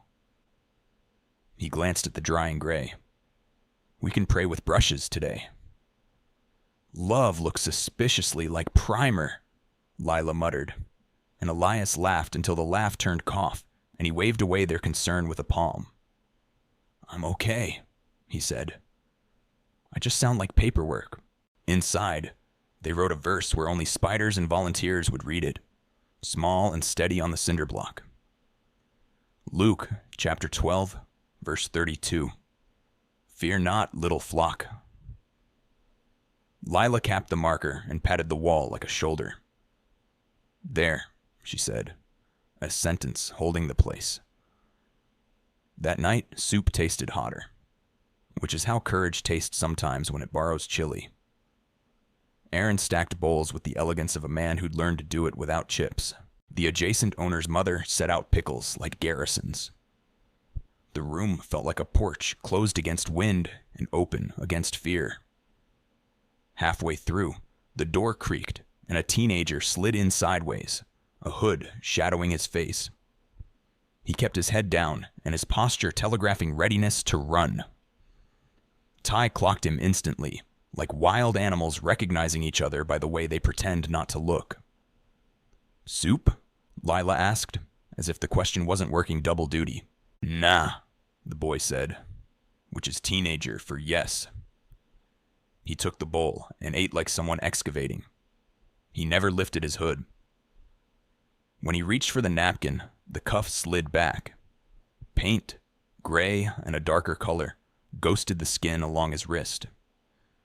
He noticed Mara noticing and pulled the sleeve down fast, a child closing a cupboard with a broken hinge. She didn't say the word graffiti.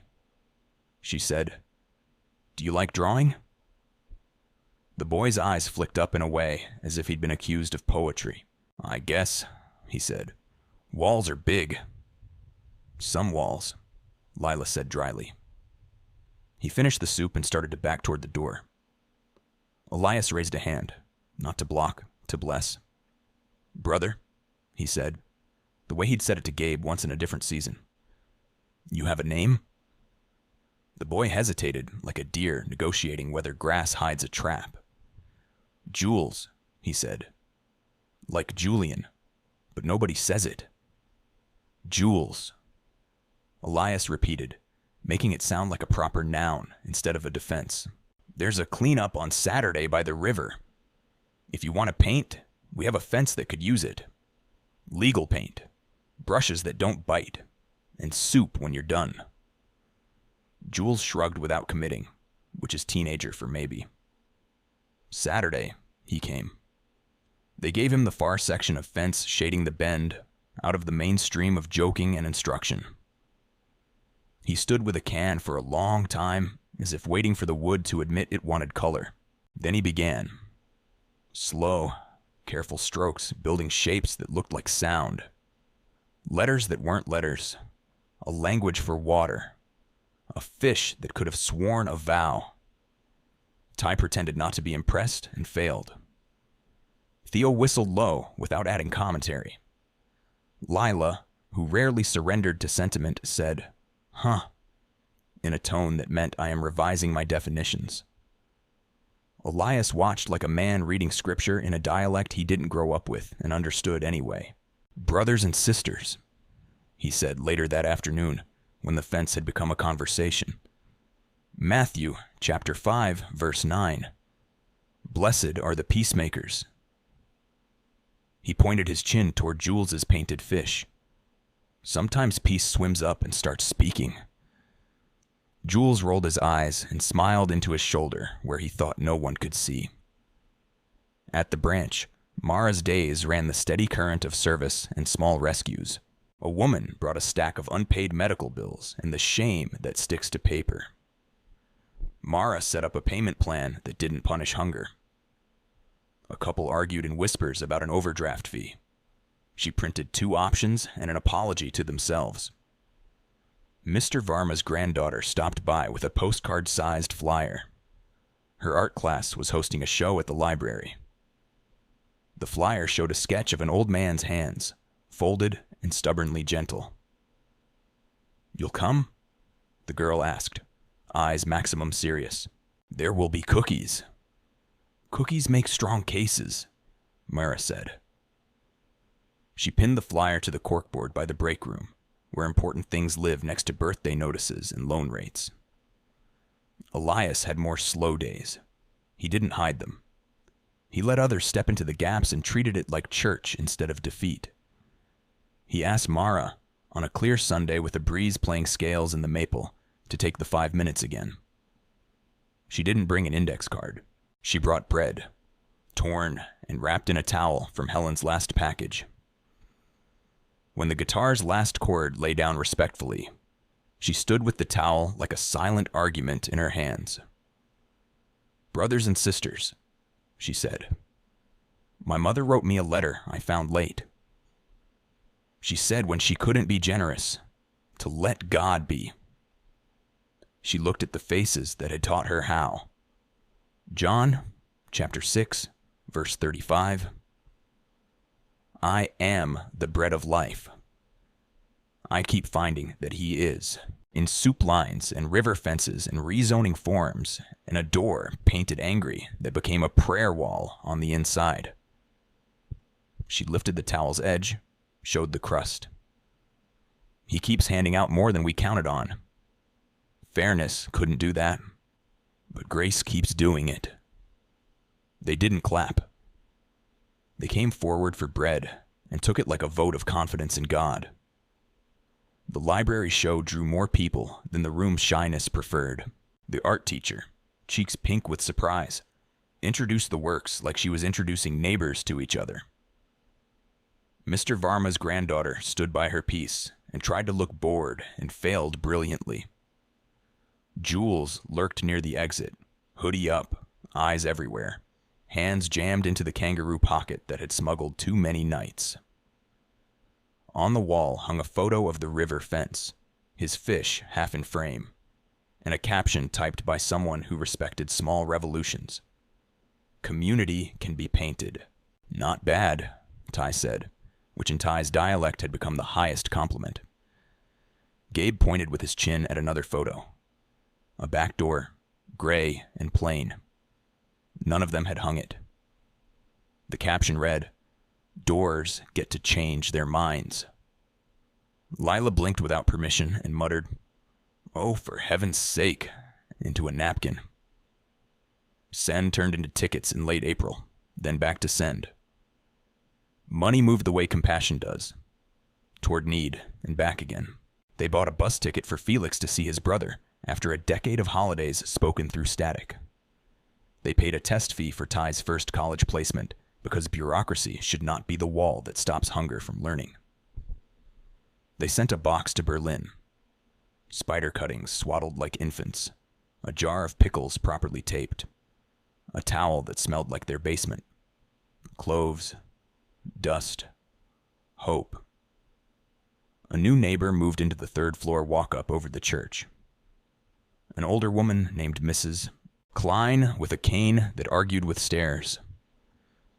She wrote a note on lined paper in an elegant looping hand. "I nap in the afternoons. Please make music before or after heads down." She brought the note herself, jaw set to be stern. Lila read it, smiled, and wrote in block letters on the whiteboard. "Quiet hours, 2 to 4 p.m. May we never upset a woman with a cane," she announced. Mrs. Klein showed up the next week with a pie that tasted like diplomacy and grief in equal measure, and confessed that she hadn't had neighbors she trusted since the old block went condo. "Stay," Aaron's mother said, slicing the pie into uneven perfection. "We have a kitchen."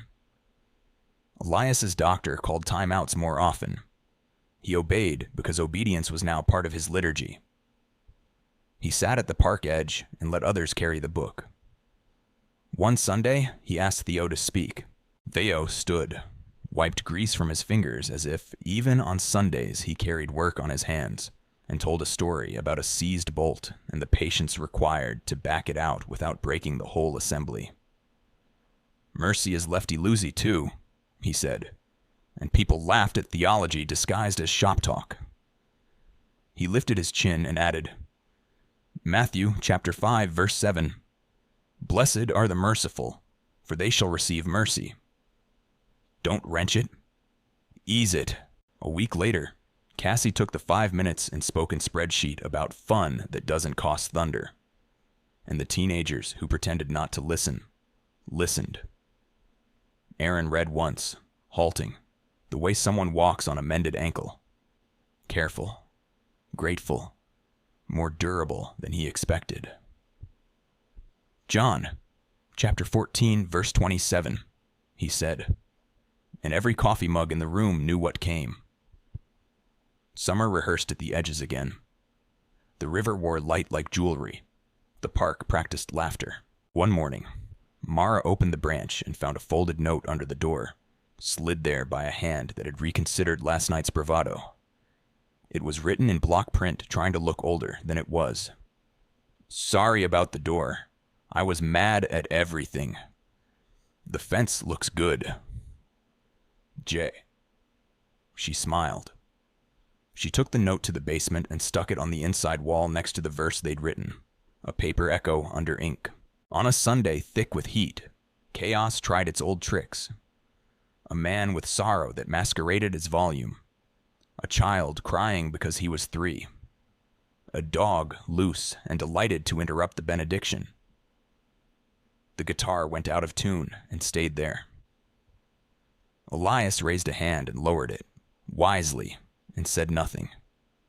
He let the room sort itself with patience. Mara stood near the lemonade and watched, not as a guard, but as family does, making sure no one drifted to the edges and stayed there alone. Gabe caught the dog. Ty fixed the string. Lila picked up the 3-year-old without asking the theology of it. Peace returned. Not like a decree, but like a friend who knows where the spare key lives.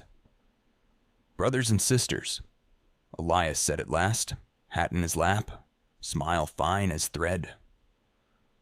Matthew, chapter 20, verse 15. He waited for them to grin, knowing the line. Am I not allowed to do what I choose with what belongs to me? He gestured with his hand at the mess that had turned into a meal. Apparently, he chooses this. We'll keep choosing it too. After the last chair folded, Mara walked the bend where the fence held Jules's fish and the water talked under its breath. She thought of a mother's letter. Gray paint and primer, rezoning and stay cans, Berlin rye and basil in a sanctuary, a man on a curb and a boy on a bike, of spider plants emigrating to windows that needed something alive. She did not try to count it. She was done worshiping numbers. She let gratitude do the math. On her way home, she passed Mrs. Klein's window. A spider runner had found it and fanned 2 small green hands against the glass like someone practicing blessing. Inside, a radio played a hymn from a century ago, soft as nap time. Mara smiled, pulled her coat around her even though the day did not require it, and whispered the sentence that had become a road and a room and a refrain she hoped she would never outgrow. You follow me. By June's end, the fence had learned new colors, and the basement door had forgotten its first insult. Jules started showing up without drama, hands paint-stained, posture less ready to run. He asked Lila, grudgingly, You got a wall inside that needs... not words? She pointed to the cinder block above the mop sink. He painted a river that looked like breath, thin at the beginning, widening across the block like a promise kept. In one corner, he tucked a fish small enough to be missed by the hurried and beloved by the patient. Elias called the crew to the park on an evening that smelled like cut grass and grilled onions. He sat with his hat on his knee, eyes bright with the kind of strength that doesn't brag. Porch keepers, he said, nodding at Mara, Theo, Lila, Cassie, Aaron, then at Ty, then at Gabe and Jules, too, which made both of them try not to smile. Thank you for holding the rail when I had to sit. He lifted the Bible and didn't open it. You know the words. John, chapter 21, verse 22. You follow me. That covers every shift we'll ever need. They ate bread and tomatoes and something spicy that made everyone cough and reach for water. The guitar found a hymn that had learned how to be a lullaby. Children drew galaxies in chalk between the tables. Mrs. Klein supervised from a folding chair, cane laid across her lap like a scepter. When dusk softened the park to story light, Elias leaned toward Mara. "When you speak," he said, "you sound like Kitchens. Keep it that way." "I don't know how to sound like anything else," she said. "Good," he whispered. Later, Mara walked the river bend where the fence held its painted breath. She paused by Jules's small fish and smiled at its stubborn, secret joy. The city moved in its usual unequal rhythms. Sirens far off, laughter near, a bus sighing, a window lifting to let night in. She thought of strawberries on a folding table and the first prayer said under a park tree, of the ledger that had gone quiet, of bread that kept arriving, of a savior who had never bartered with her, only called her. She stood a while, hands empty, heart full, and let the water do its old sermon. Then she turned toward the steps in the week and the next small door, and she said into the cooling air the only map she trusted anymore, the sentence that had become both path and porch and peace. "You follow me."